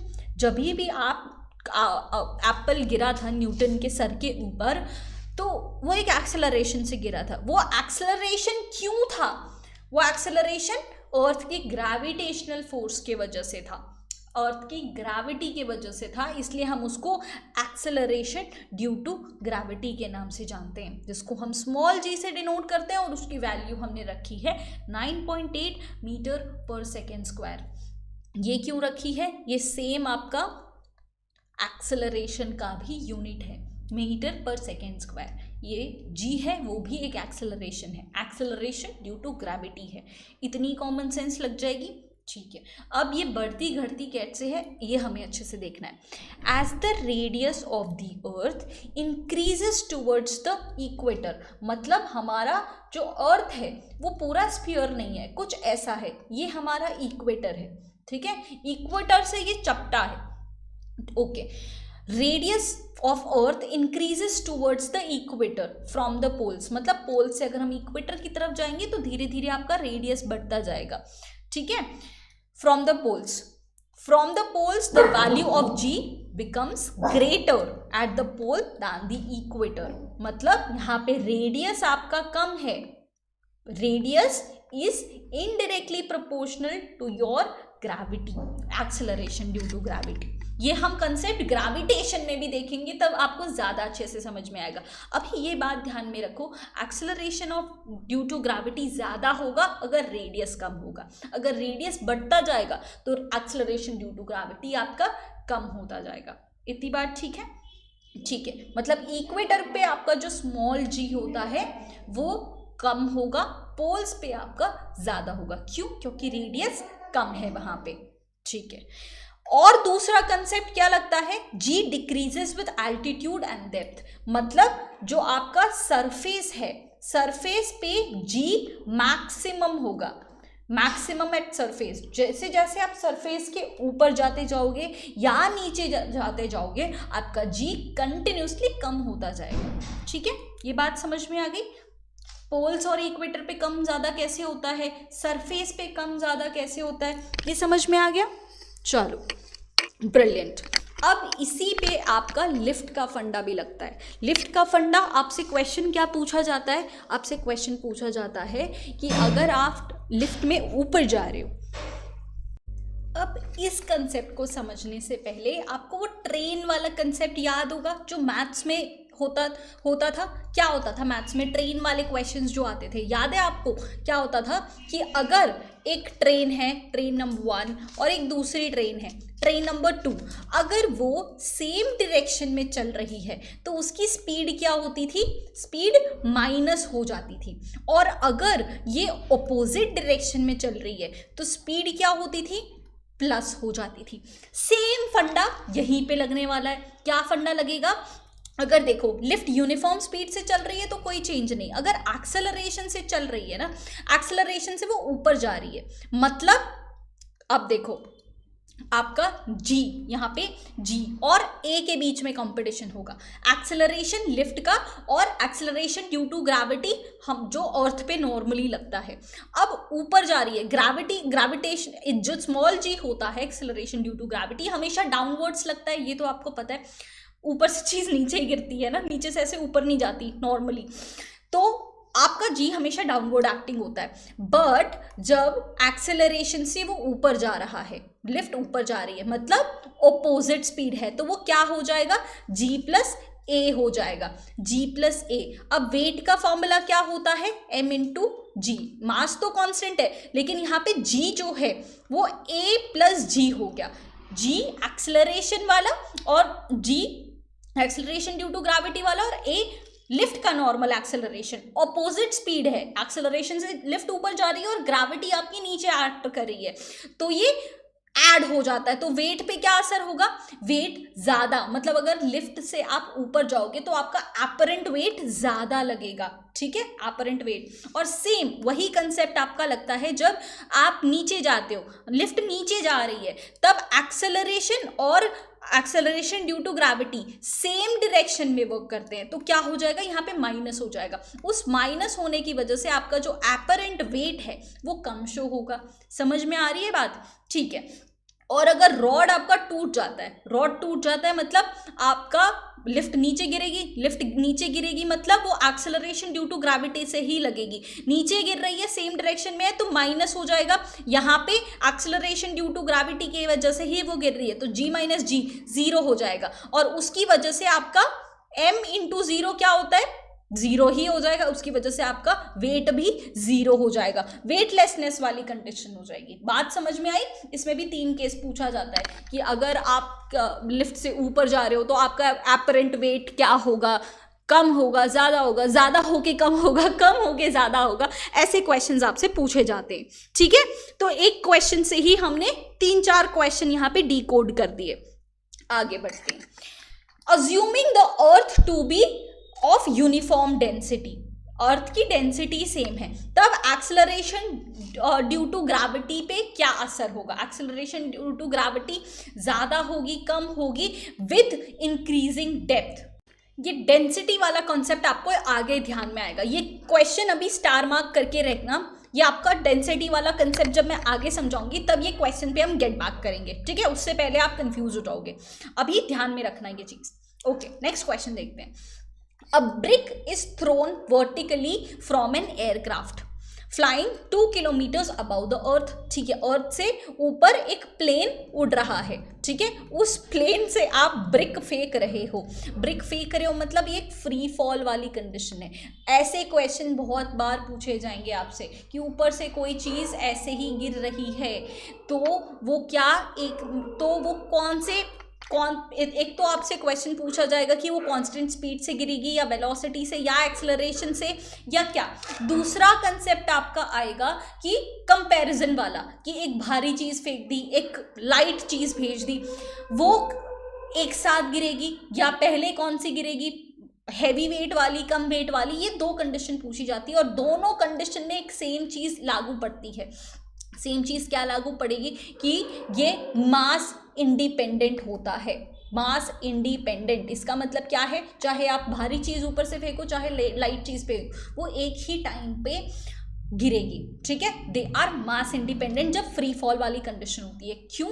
क्योंकि इसमें सिर्फ और सिर्फ वो स्मॉल जी की वजह से नीचे गिर रही है, उसका कोई अपना स्पीड नहीं है, वो एक्सेलरेशन ड्यू टू ग्रेविटी वाले कंडीशन से नीचे गिरेगी, कांस्टेंट एक्सेलरेशन, क्योंकि यहाँ पे जी कांस्टेंट है 9.8 मीटर पर सेकेंड स्क्वायर। ठीक है, तो ऊपर से गिरने वाली चीज कांस्टेंट एक्सेलरेशन से गिरेगी, कांस्टेंट एक्सेलरेशन से।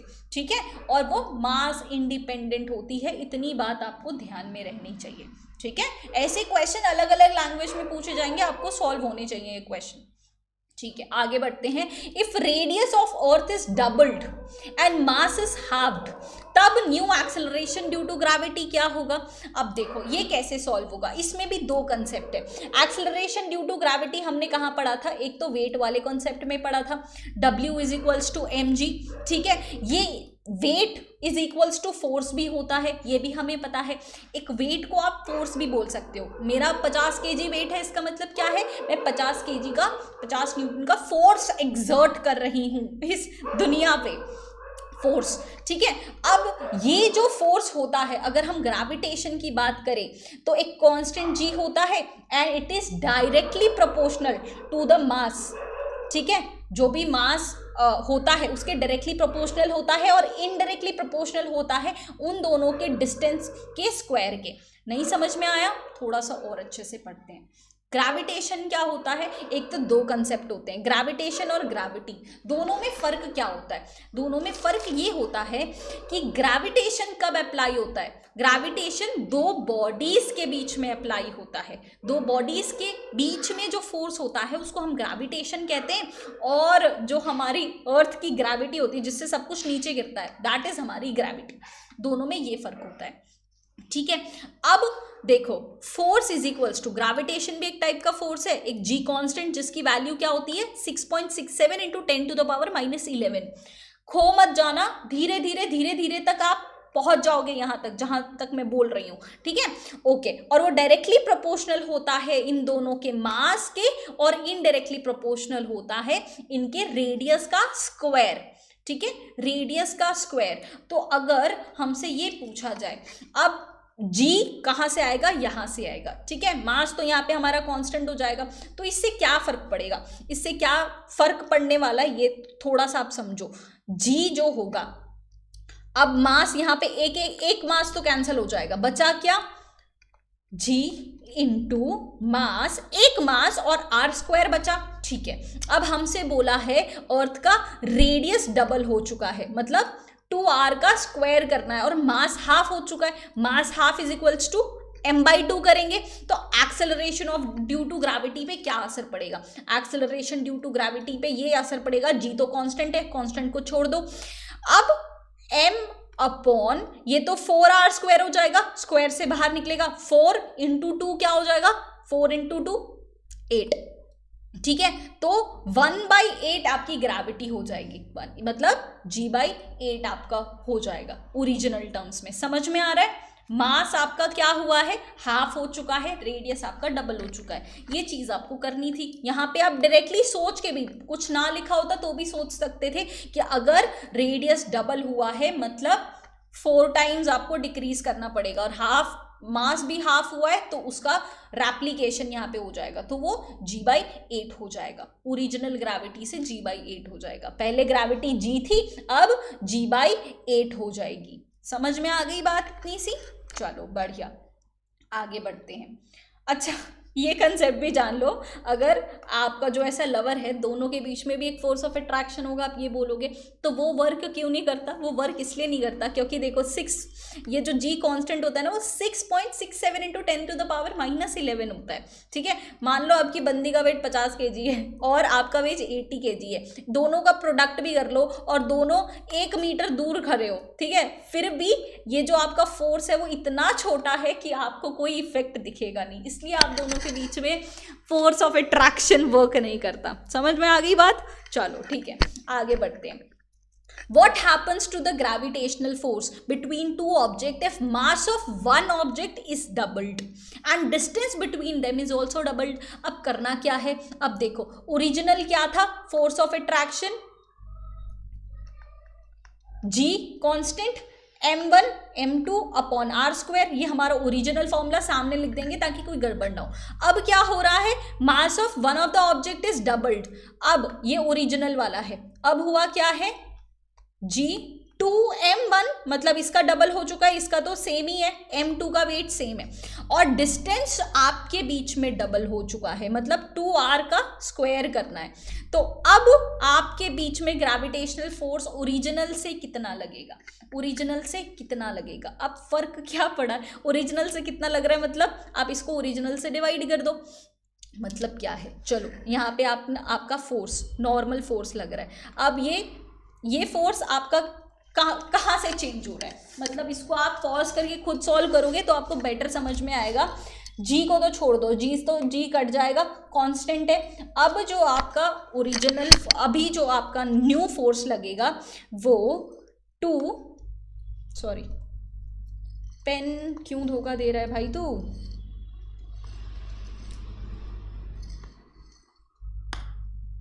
ठीक है चल गया, चलो। तो मास यहाँ पे आपका डबल हो चुका है और ये 4r स्क्वायर हो जाएगा, ठीक है, ये 2 से 2 कट, मतलब आपका फोर्स आधा कम हो जाएगा। समझ में आ रहा है, अब आपका फोर्स जो होगा वो आधा कम हो जाएगा, 2 डबल हुआ था, यहाँ से 4 कट हो जाएगा, तो आपका जो ओरिजिनल फोर्स है वो अब हाफ हो गया है। समझ में आया, बात समझ में आ गई है, ठीक है। चलो यहाँ से अब आगे बढ़ेंगे, बात समझ में आ रही है ना, ये वीडियो को पॉज करके थोड़ा आराम से देखना, okay. An object weighs, next question, an object weighs 9 newton, okay. यहाँ से पता चल रहा है वेट और फोर्स दोनों एक ही बात होती है और एनर्जी भी सेम होता है, ये कंसेप्ट याद रखना, ठीक है। जहाँ पे भी फिजिक्स में आप क्वेश्चन कर रहे होंगे तो आपको फॉर्मूलाज चेंज करने में पता चलेगा। चलो आपका वजन है 9 Newton on the surface of the अर्थ, ठीक है। What would be its weight when measured on the surface of planet where acceleration due to gravity is 9 times than the surface of the earth। मतलब आप चलो आप ऐसे planet पे चले जाओ जहाँ पे आपका अर्थ पे g है, वहाँ पे 9g हो जाएगा, तो आपके क्वेश्चन क्या पूछा है, आपका वेट क्या होगा, वेट क्या होता है, W is equals to m g. यहाँ पे मेरा W is equals to m g होगा, उस प्लैनेट पे जाने के बाद क्या होगा, W is equals to m into 9G हो जाएगा, ठीक है। तो मेरा वेट क्या होगा, 9 टाइम्स बढ़ जाएगा, वेट वुड बिकम 9 टाइम्स। समझ में आया, वेट वुड बिकम 9 टाइम्स, क्योंकि वहां पे acceleration due to gravity 9 times है then the surface of the earth. बात समझ में आ गई, चलो बढ़िया। Next question, if linear momentum of a moving object gets doubled due to application of force, then the kinetic energy will be। अब linear momentum का लेना देना क्या है, linear momentum क्या होता है, P is equals to mv, ठीक है, ये फॉर्मूला लिख दिया। अब लीनियर मोमेंटम डबल हो चुका है, तो काइनेटिक एनर्जी पे इसका क्या फर्क पड़ेगा, काइनेटिक एनर्जी क्या होता है, हाफ एम वी स्क्वायर। चलो एम वी तो कहीं पे आ रहा है, बट इसको मोमेंटम के साथ कैसे रिलेट करें, देखो एम वी एक बार आ रहा है, अगर हमें दूसरी बार भी लेना हो तो चलो मैं करके दिखाती हूँ उसका क्या होगा, एम वी स्क्वायर है, अगर मैं इसको मास से मल्टीप्लाई और मास से डिवाइड करूँ तो कोई फर्क पड़ेगा, नहीं पड़ेगा, लेकिन हमारा मोमेंटम निकल जाएगा, क्या हो जाएगा, हाफ, एक तो यहाँ का एम वी और एक v बचा वो यहाँ पे आ जाएगा, तो ये भी एम वी हो जाएगा upon M.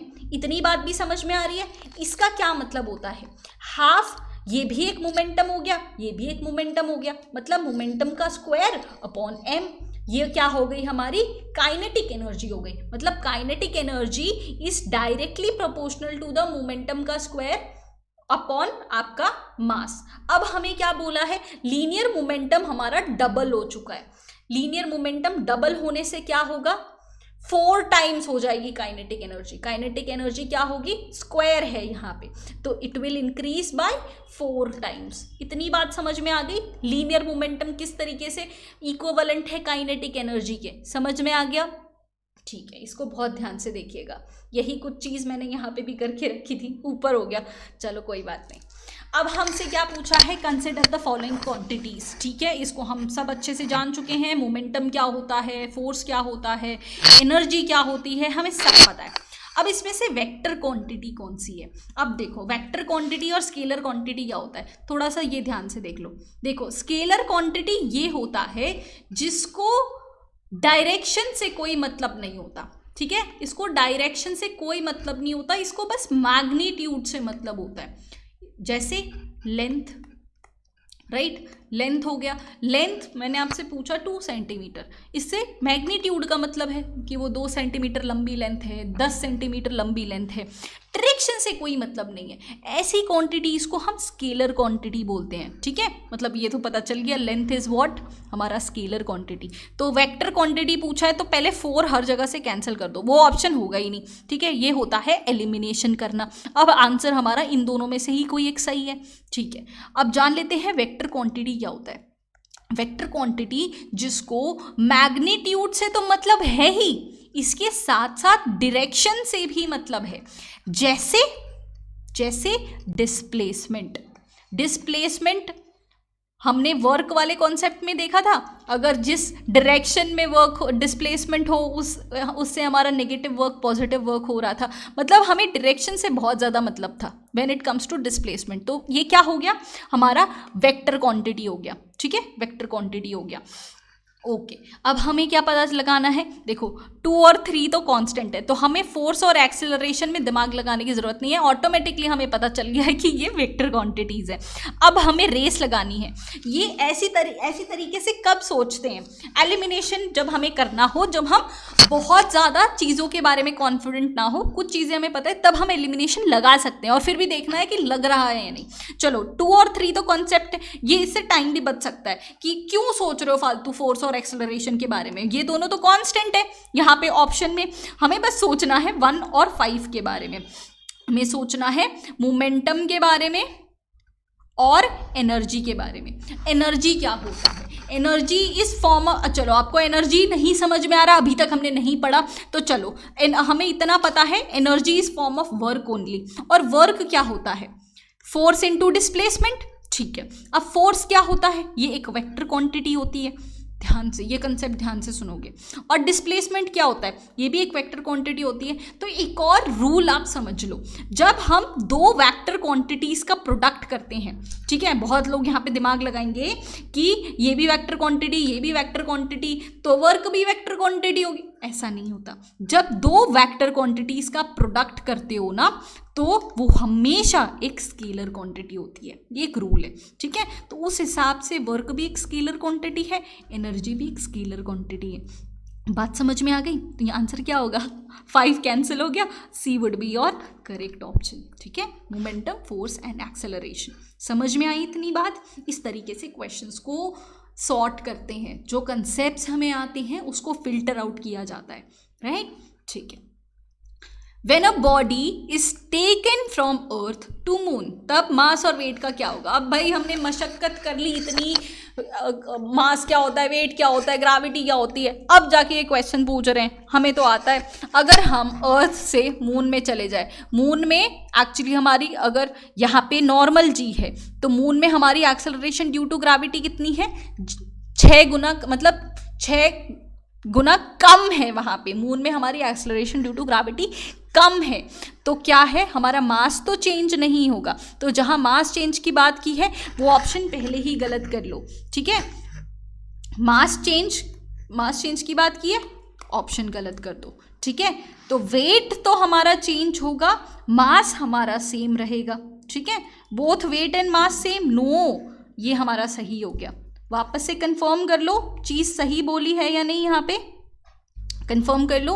Wait changes but mass remains the same. समझ में आ गई ये बात? ठीक है, B would be the right answer. Okay, next. 2 stone of different masses are dropped simultaneously from the top of building। बोला था मैंने, यहाँ पे भी क्या आएगा, अभी थोड़ी देर पहले ही डिस्कस किया था, फ्री फॉल वाला कंसेप्ट। 2 स्टोन को आप नीचे फेंक दोगे, ठीक है। अब इसमें से एक छोटा है, इसमें एक बड़ा है, ठीक है। अब ये पूछेंगे कि छोटा वाला पहले पहुंचेगा, बड़ा वाला पहले पहुंचेगा, दोनों सेम पहुंचेगा, और लास्ट ऑप्शन तो मैं लिखना ही भूल गई, कोई बात नहीं, कोई उटपटांग ऑप्शन होगा।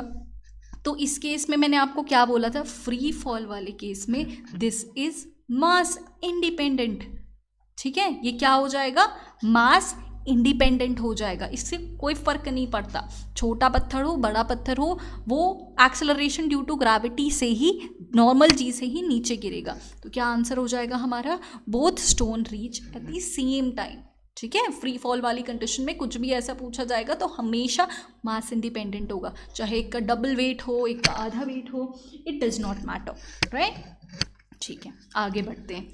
Consider the following statements. Light and heavy body having equal momenta have equal kinetic energy। हमसे क्या पूछा है, करेक्ट स्टेटमेंट पूछा है। अब यहाँ पे ध्यान से, अब यहाँ पे आप सबसे ज़्यादा गलती करोगे। देखो, मोमेंटा मतलब P is equals to mv, ठीक है। काइनेटिक एनर्जी मतलब, बार बार लिख रही हूँ ताकि आपको याद रह जाए, ठीक है, चीज़ें याद रह जाए, ½ mv²। लेकिन अब फ्री फॉल वाली कंडीशन में ये मास इंडिपेंडेंट होता है, ठीक है, कि साथ में गिरते हैं। बट नॉर्मल कंडीशन में क्या होता है, नॉर्मल कंडीशन में जो लाइट वेट चीज़ें होती हैं ना, लाइट वेट चीज़ें होती हैं, उसकी वेलोसिटी ज़्यादा होती है, ठीक है, उसकी वेलोसिटी ज़्यादा होती है। तो ऐसा नहीं है कि अगर आपका मोमेंटम सेम है तो काइनेटिक एनर्जी सेम हो, ऐसा बिल्कुल भी ज़रूरी नहीं है। जो लाइट वेट चीज़ें होती हैं उनका नॉर्मली वेट मतलब उनकी वेलोसिटी ज़्यादा हो जाती है। तो ये हमारा कंसेप्ट गलत हो गया, ठीक है, ये कंसेप्ट गलत हो गया, मतलब फर्स्ट वाला ऑप्शन तो हमारा गलत है, ठीक है। अब और इससे ज़्यादा एलिमिनेट नहीं हो पा रहा, ठीक है। उसके अलावा the total energy of body in motion is equals to work done to brought it to the rest. मतलब हमें पता है एनर्जी जो है इसको हम इक्वेट कर सकते हैं वर्क डन से, तो ये कंसेप्ट भी हमारा यहाँ पे सही है, ये कंसेप्ट सही है, ठीक है। थर्ड स्टेटमेंट देखते हैं। अ बॉडी के नॉट हैव, देखो कभी कभी ये बहुत साइंटिफिक भाषा में जाते हैं ना, आपको इसको सिंपलर टर्म्स में लेके आना है। कभी कभी आप उस चीज़ को एक्सप्लेन नहीं कर पाओगे, बट मन में आप जानते हो, राइट, कि एनर्जी और work is equals to same ही होता है, ठीक है, ओके। बॉडी के not have momentum when its energy is 0, body can not have momentum when its energy is zero. Energy zero है मतलब इसका मतलब क्या है, ये बिल्कुल सही स्टेटमेंट है। उसमें मोमेंटम नहीं होगा अगर एनर्जी ही ज़ीरो हो जाएगी। एनर्जी ज़ीरो होने का मतलब क्या है, एनर्जी हाफ mv² है। अगर ये ही ज़ीरो हो जाएगी तो ऑब्वियसली आपका मोमेंटम भी ज़ीरो हो जाएगा। चलो मोमेंटम वाला फॉर्मूला लेते हैं, अभी अभी हमने डराइव किया ना, मोमेंटम का स्क्वायर अपॉन एम। एम तो कांस्टेंट रहने वाला है, लेकिन इसकी एनर्जी ज़ीरो है। ये ज़ीरो कब हो सकती है, जब इसका मोमेंटम ज़ीरो होगा, राइट। ठीक है, तो ये स्टेटमेंट सही है, करेक्ट स्टेटमेंट पूछा था, this would be the right answer. ये आप गूगल करोगे ना, बहुत बार इसका लास्ट ऑप्शन भी शो करेगा, but when you search for this particular statement, ये स्टेटमेंट आपका करेक्ट है। ठीक है, तो इसमें ग्लिचेस गूगल में बहुत ज़्यादा मिलेंगे आपको। ठीक है, next question, an object starting from the rest. ठीक है, पहले वो रेस्ट पे था, अब वो एक्सेलरेट कर रहा है 10 मीटर पर सेकेंड में, और इसने डिस्प्लेसमेंट किया है 500 मीटर का। कितने वक्त में करेगा? तो अब ये 3 इक्वेशंस जो है ना, वो आपको याद कर लेनी है। ये 3 इक्वेशंस आपके न्यूमेरिकल सॉल्व करने में हेल्प करेगा। ठीक है, अब 3 में से कौन सा यूज करेंगे, कैसे पता चलेगा? ऐसी इक्वेशन जिसमें डिस्प्लेसमेंट भी हो, टाइम भी हो। ठीक है, कौन सी इक्वेशन है? ये वाली इक्वेशन है। इसमें हम डालेंगे s is equals to s, हमारा यहाँ पे डिस्टेंस या डिस्प्लेसमेंट कुछ भी बोल सकते हो, वो है 500। u क्या है? हमारा इनिशियल वेलोसिटी, आप ऐसे सकते हो, रेस्ट पे था तो ये 0 हो जाएगा। 0 इंटू टी मतलब ये पूरा ही यहाँ पे 0 हो जाएगा। हाफ एक्सेलरेशन कितना दिया है, इंटू 10 इंटू टाइम तो हमें पता लगाना है। ठीक है, तो यहाँ पे ये 5 हो गया। इसका मतलब क्या है, 5t² is equals to 500, t² is equals to यहाँ पे 100 हो गया। अब t इज इक्वल्स टू आपका क्या हो जाएगा, 10 would be the right answer. समझ में आ गया? ये 3 इक्वेशन आपके न्यूमेरिकल पॉइंट ऑफ व्यू से बहुत इंपॉर्टेंट है, इसको आप थोड़ा सा याद कर लेना। ठीक है, इसका डेरिवेशन हम नहीं करेंगे क्योंकि डेरिवेशन का यहाँ पे रिक्वायरमेंट नहीं है, लेकिन कोर्स में मैंने पूरा आपको करा के रखा है। तो अगर आपको अच्छे से इन डिटेल बहुत ध्यान से सुनना है, अभी तो यार देखो ये यूट्यूब वीडियो है, इसलिए टाइम कंस्ट्रेंट वगैरह थोड़ा होगा, अभी हम सिर्फ क्वेश्चन डिस्कस कर रहे हैं, बट कोर्स में मैंने सारे कंसेप्ट को ध्यान से एकदम डिटेल में समझाए हुए हैं। तो बेटर आप एक बार वहाँ से पढ़ के आओगे ना, तो आपको यहाँ पे क्वेश्चन सॉल्विंग में बहुत मज़ा आने वाला है। ठीक है, तो व्हाट आई रेकमेंड इज एक बार आप कोर्स से पढ़ लेना। चलो आगे बढ़ते हैं। If 2 bullets are fired simultaneously, ठीक है, 2 बुलेट को साइमल्टेनियसली फायर किया है, कहाँ, हॉरिजॉन्टली। शादी में गए हैं, ये यूपी बिहार की शादी में, ठीक है, वहाँ पे गोलियाँ चलती है ना, तो इसने ऊपर फायर किया, डिफरेंट स्पीड से फायर किया, सेम प्लेस से फायर किया। अब ये बोल रही है कि बुलेट ग्राउंड पे कौन सी पहले गिरेगी, फास्ट वाली, स्लो वाली। अगेन मैं बता रही हूँ, यहाँ पे फ्री फॉल वाला कंसेप्ट लगेगा, दोनों बुलेट है ना सेम जाएगी। ज़्यादातर ये क्वेश्चन में है ना सेम होता है, कौन फास्ट करेगा कौन, ये ट्रिक बता रही हूँ, कभी तुक्का लगाना हो तुक्का लगा सकते हो, दोनों साथ में ही गिरती है। ठीक है, ज़्यादातर क्वेश्चन का यही आंसर निकलता है यहाँ पे, फ्री फॉल वाला कंसेप्ट है, दोनों बुलेट यहाँ पे सेम ही स्पीड से गिरेगी। राइट, समझ में आ गई बात?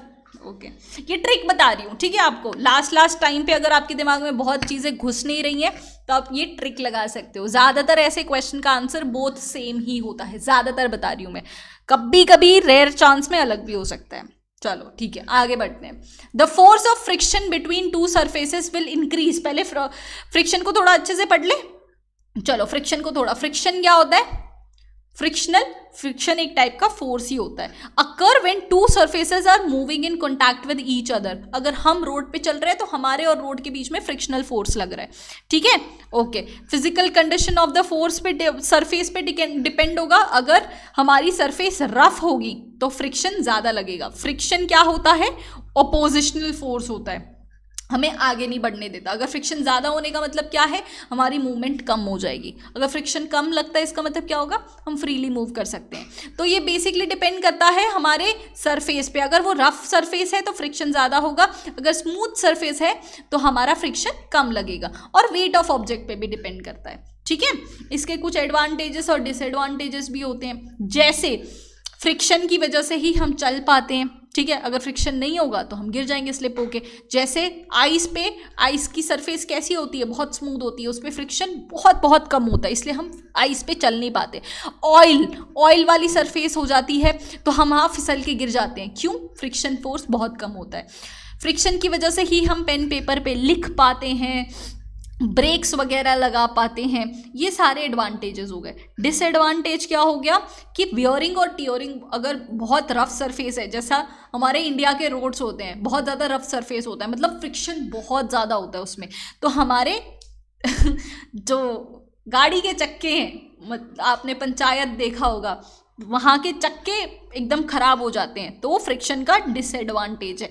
मशीन में हीटिंग बहुत ज़्यादा होने लगती है वगैरह वगैरह। फ्रिक्शन को कम कैसे किया जा सकता है? फ्रिक्शन को कम अगर आप बॉल बियरिंग लगा दो, फ्रिक्शन को बॉल बियरिंग लगा दो, एयर का कुशन लगा दो, क्योंकि एयर में फ्रिक्शनल फोर्स बहुत कम होता है। आप ल्यूब्रिकेंट्स लगा दो, व्हील लगा दो, रोलर बियरिंग लगा दो, है ना। जैसे आप नॉर्मली चल रहे हो तो फ्रिक्शन ज़्यादा लगेगा, लेकिन स्केट्स लगा लोगे, मतलब रोलर लगा दोगे नीचे, तो आपका फ्रिक्शन कम हो जाएगा। These are ways to reduce the friction. ठीक है, हमारा क्वेश्चन ओरिजिनली क्या था कि फ्रिक्शन इंक्रीज कैसे होगा। ओ माय गॉड, हमने तो डिक्रीज के बारे में पढ़ा है। चलो उल्टा क्वेश्चन ले लेते हैं। Irregularities on the both surface are removed. Irregularities को हटा दोगे तो वो होगा। अ लेयर ऑफ ल्यूब्रिकेंट लगाओगे तो क्या होगा? फ्रिक्शन कम हो जाएगा। Two surface are pressed harder, और एयर गैप लगा दोगे तो भी फ्रिक्शन कम हो जाएगा। इरेग्युलरिटी को रिमूव कर दो, इरेग्युलरिटी मतलब रफ सरफेस को स्मूथ कर दोगे तो क्या होगा? फ्रिक्शन कम होगा। तो क्या बचा हमारे पास answer? C would be the right answer. अगर दो सरफेस को प्रेस हार्ड कर दो तो क्या होगा? आपका फ्रिक्शन इंक्रीज हो जाएगा। समझ में आ गई बात? चलो बेहतर, नेक्स्ट क्वेश्चन पे जाते हैं। If a man can jump to height of h meters on the earth, then the height of jump on the moon, जैसे अगर मैं यहां जंप कर रही हूं तो कितना दूर जाऊंगी, और मून पे जंप करूंगी तो कितना दूर जाऊंगी। बेसिकली मैं जब यहां से जंप करती हूं, नीचे क्यों आती हूं? ग्रेविटी की वजह से, ऑफ कोर्स। तो ग्रेविटी वाला ही कंसेप्ट लगना है यहाँ पे। अब ऐसे बहुत चक्के मत हो जाओ कि ये क्या पूछ लिया अचानक से। हमने जो पढ़ा है उसी कंसेप्ट से क्वेश्चंस आएंगे, डोंट वरी। देखो, तो यहाँ पे नॉर्मल जी लग रहा है, और मून में कौन सा जी लग रहा है? g/6 लग रहा है। ठीक है, तो यहाँ पे अगर मैं 1 मीटर तक जंप कर सकती हूँ, तो यहाँ पे ऑब्वियसली मैं 6 गुना ज्यादा जंप कर पाऊंगी, क्योंकि ग्रेविटी कम है, मुझे नीचे पावर खींचने वाला कम लग रहा है, तो मैं ज्यादा ऊपर तक जा पाऊंगी, तो 6 मीटर तक जा पाऊंगी, राइट। तो यहाँ पे मैं अगर h मीटर कहा है तो मून पे कितना जंप कर पाऊंगी मैं? 6 गुना ज्यादा। 6h would be the right answer. समझ में आ रहा है? चलो ठीक है, यहां से और आगे बढ़ते हैं। टू स्फीयरिकल, अच्छा ये बिना ऑप्शन के करना है हमें, सही है। टू स्फीयरिकल बॉल है जो 10 kg के हैं, दोनों 10 kg के हैं। They are placed 10 centimetre apart. अब इनमें ग्रेविटेशनल फोर्स कितना लगेगा? पहले खुद सॉल्व करके बताओ, मैं आपकी गलती बताती हूँ, क्या गलती करोगे आप। ठीक है, पॉज करके सॉल्व करो, उसके बाद ये एक्सप्लेनेशन देखना। दोनों 10-10 kg के हैं, ठीक है। अब ये 10 सेंटीमीटर अपार्ट है, तो इस पे ग्रेविटेशनल फोर्स कितना लगेगा? ग्रेविटेशनल फोर्स क्या होता है? G m1m2/r²। ठीक है, ये तो बात ठीक है। अब G क्या होता है हमारा? 6.67 × 10⁻⁻11। ठीक है, अब 10-10 kg वेट तो हम लगा रहे हैं यहाँ पे, 10-10 kg वेट लगा रहे हैं। सुनना, आराम से सुनना, ठीक है। लेकिन 10 सेंटीमीटर को कन्वर्ट नहीं किया था ना आपने। 10 सेंटीमीटर को पहले मीटर में कन्वर्ट नहीं करोगे, SI यूनिट में तो करना पड़ेगा, राइट।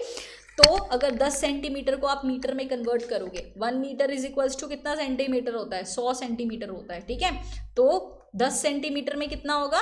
10/100, तो 0.1 मीटर हो जाएगा। तो 0.1 मीटर का हमें स्क्वायर करना है, 0.1 मीटर का स्क्वायर करना है। तो उस हिसाब से अगर आप आंसर लगाओगे तो क्या लगेगा? 0.1 × 0.1 कितना होता है? 0.1 × 0.1, ऊपर तो 100 हो जाएगा, 100 के नीचे क्या होगा? 0.1 × 0.1 कितना होता है? 1 × 1 = 1, और 2 के आगे पॉइंट, ठीक है, इंटू जो आपका G है। This would be your answer. समझ में आया? मतलब g इंटू 100 कर देंगे तो कितना हो जाएगा, इतना आपका आंसर हो जाएगा। फोर्स ऑफ अट्रैक्शन इतना हो जाएगा आपका। समझ में आया? इसको भी चलो आप सॉल्व करो।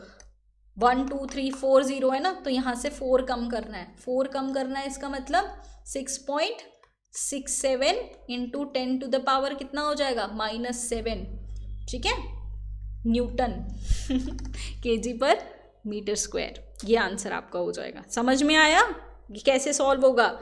यहाँ पे कैलकुलेशन मिस्टेक बहुत ज़्यादा हो सकती है, ध्यान रखना। चलो अब कंसेप्ट आता है सर्कुलर मोशन का। पहले कंसेप्ट ध्यान से समझ लो। सर्कुलर मोशन को हम इक्वेट करते हुए चलेंगे लीनियर मोशन के साथ, ठीक है? तो चीज़ें बहुत ज़्यादा सिंपल और बहुत ज़्यादा ईजी हो जाएंगी।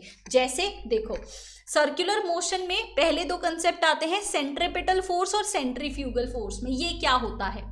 Centripetal force, during circular motion a force always acts on the body towards the centre. मतलब इस तरीके से अगर मोशन हो रहा है टूवर्ड्स द सेंटर, अगर होता है टूवर्ड्स इनवर्ड, तो आपका सेंट्रीपेटल फोर्स लगेगा, सेंट्रीपेटल। लेकिन सेंट्रीफ्यूगल फोर्स कब लगता है?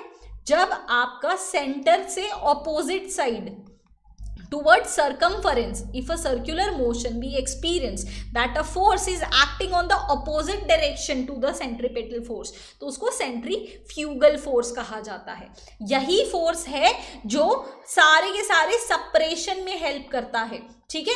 अगर सेंट्रीपेटल फोर्स लगता तो सब कुछ एक साथ ही हो जाता, तो कुछ सेपरेट नहीं हो पाता। लेकिन जो हमने स्टार्टिंग में कंसेप्ट देखा था क्रीम और मिल्क वाला, उससे क्या हो रहा था, साइड में सेपरेट हो जा रहा था। क्यों? सेंट्रीफ्यूगल फोर्स ऑपोजिट होता है, टुवर्ड्स द सेंटर नहीं होता। Towards the centre centripetal force होता है। एक तो ये क्वेश्चन आपको आ जाएगा। अब देखो, अब तक हमने लीनियर वेलोसिटी देखा, लीनियर एक्सेलरेशन देखा, अब उसको बस एंगल देना है हमें। जैसे हमारी लीनियर वेलोसिटी क्या थी? Distance upon time. समझ आ रही है बात? डिस्टेंस अपॉन टाइम था। एंगुलर वेलोसिटी क्या हो जाएगा? एंगल अपॉन टाइम हो जाएगा। सेम कंसेप्ट है, बट उसको सर्कुलर टर्म्स में हमें घोलमेल करना है। अभी मैं आपको फॉर्मूलाज भी प्रोवाइड कर दूंगी, तो क्वेश्चन कैसे आएंगे वो आराम से सॉल्व हो जाएंगे। हमारा नॉर्मल एक्सेलरेशन क्या था? डिस्प्लेसमेंट अपॉन टाइम का स्क्वायर। डिस्प्लेसमेंट अपॉन टाइम का स्क्वायर था, तो एंगुलर एक्सेलरेशन क्या हो जाएगा? एंगुलर एक्सेलरेशन को अल्फा से ऐसे डिनोट करते हैं। और angular change in angular velocity acceleration, linear acceleration क्या था हमारा? वेलोसिटी अपॉन टाइम, है ना? वेलोसिटी अपॉन टाइम था, राइट? सही बात है। अब ये हमारा एंगुलर वेलोसिटी अपॉन टाइम हो जाएगा। Angular acceleration, angular velocity upon time, बहुत सिंपल कंसेप्ट है, ठीक है। इसी तरह हमने मोमेंटम देखा था। Linear momentum mass into velocity था, p = mv। एंगुलर मोमेंटम क्या हो जाएगा? इसी से इक्विवेलेंट। वेलोसिटी का हम एंगुलर वेलोसिटी कर देंगे, मास का मोमेंट ऑफ इनर्शिया। मतलब पूरी एक 3D बॉडी होगी, मोमेंट ऑफ इनर्शिया मतलब जहां पे उसका मास कॉन्सेंट्रेट होता है, ठीक है? पूरी बॉडी का जहां मास एक जगह कॉन्सेंट्रेट होता है सेंटर ऑफ द बॉडी में, उसे मोमेंट ऑफ इनर्शिया कहते हैं, ठीक है? और लीनियर मोमेंटम एंगुलर मोमेंटम। अब मोमेंट ऑफ इनर्शिया का कॉन्सेप्ट कहां से आता है? टॉर्क से। मतलब जब लीनियर चीजें हम पढ़ रहे थे तब नॉर्मल फोर्स था, सेकेंड लॉ ऑफ मोशन के हिसाब से, ठीक है? F = ma था। अब हमें रोटेशनल मोशन करना है, तो F चेंज हो जाएगा टॉर्क में, टॉर्क और मास चेंज हो जाएगा मोमेंट ऑफ इनर्शिया में, और एक्सेलरेशन चेंज हो जाएगा एंगुलर एक्सेलरेशन में। अब इसमें थोड़ा सा दिमाग अप्लाई करना पड़ेगा, ठीक है? आप ऐसी कोई चीज टफ हो जाती है तो छोड़ दोगे, ऐसे काम नहीं चलेगा, थोड़ा एफर्ट आपको डालना पड़ेगा, राइट?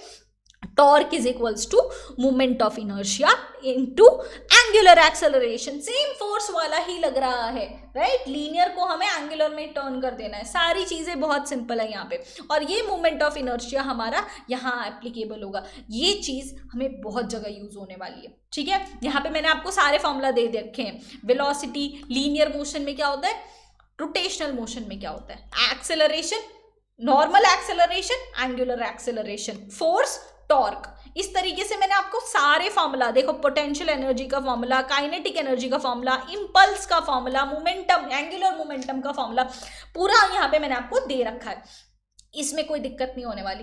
क्वेश्चन देखो, क्वेश्चन कैसे सॉल्व करने हैं हमें, टू कंजर्व एंगुलर मोमेंटम। पहले याद करो एंगुलर मोमेंटम क्या था, नहीं याद आ रहा लीनियर मोमेंटम याद करो।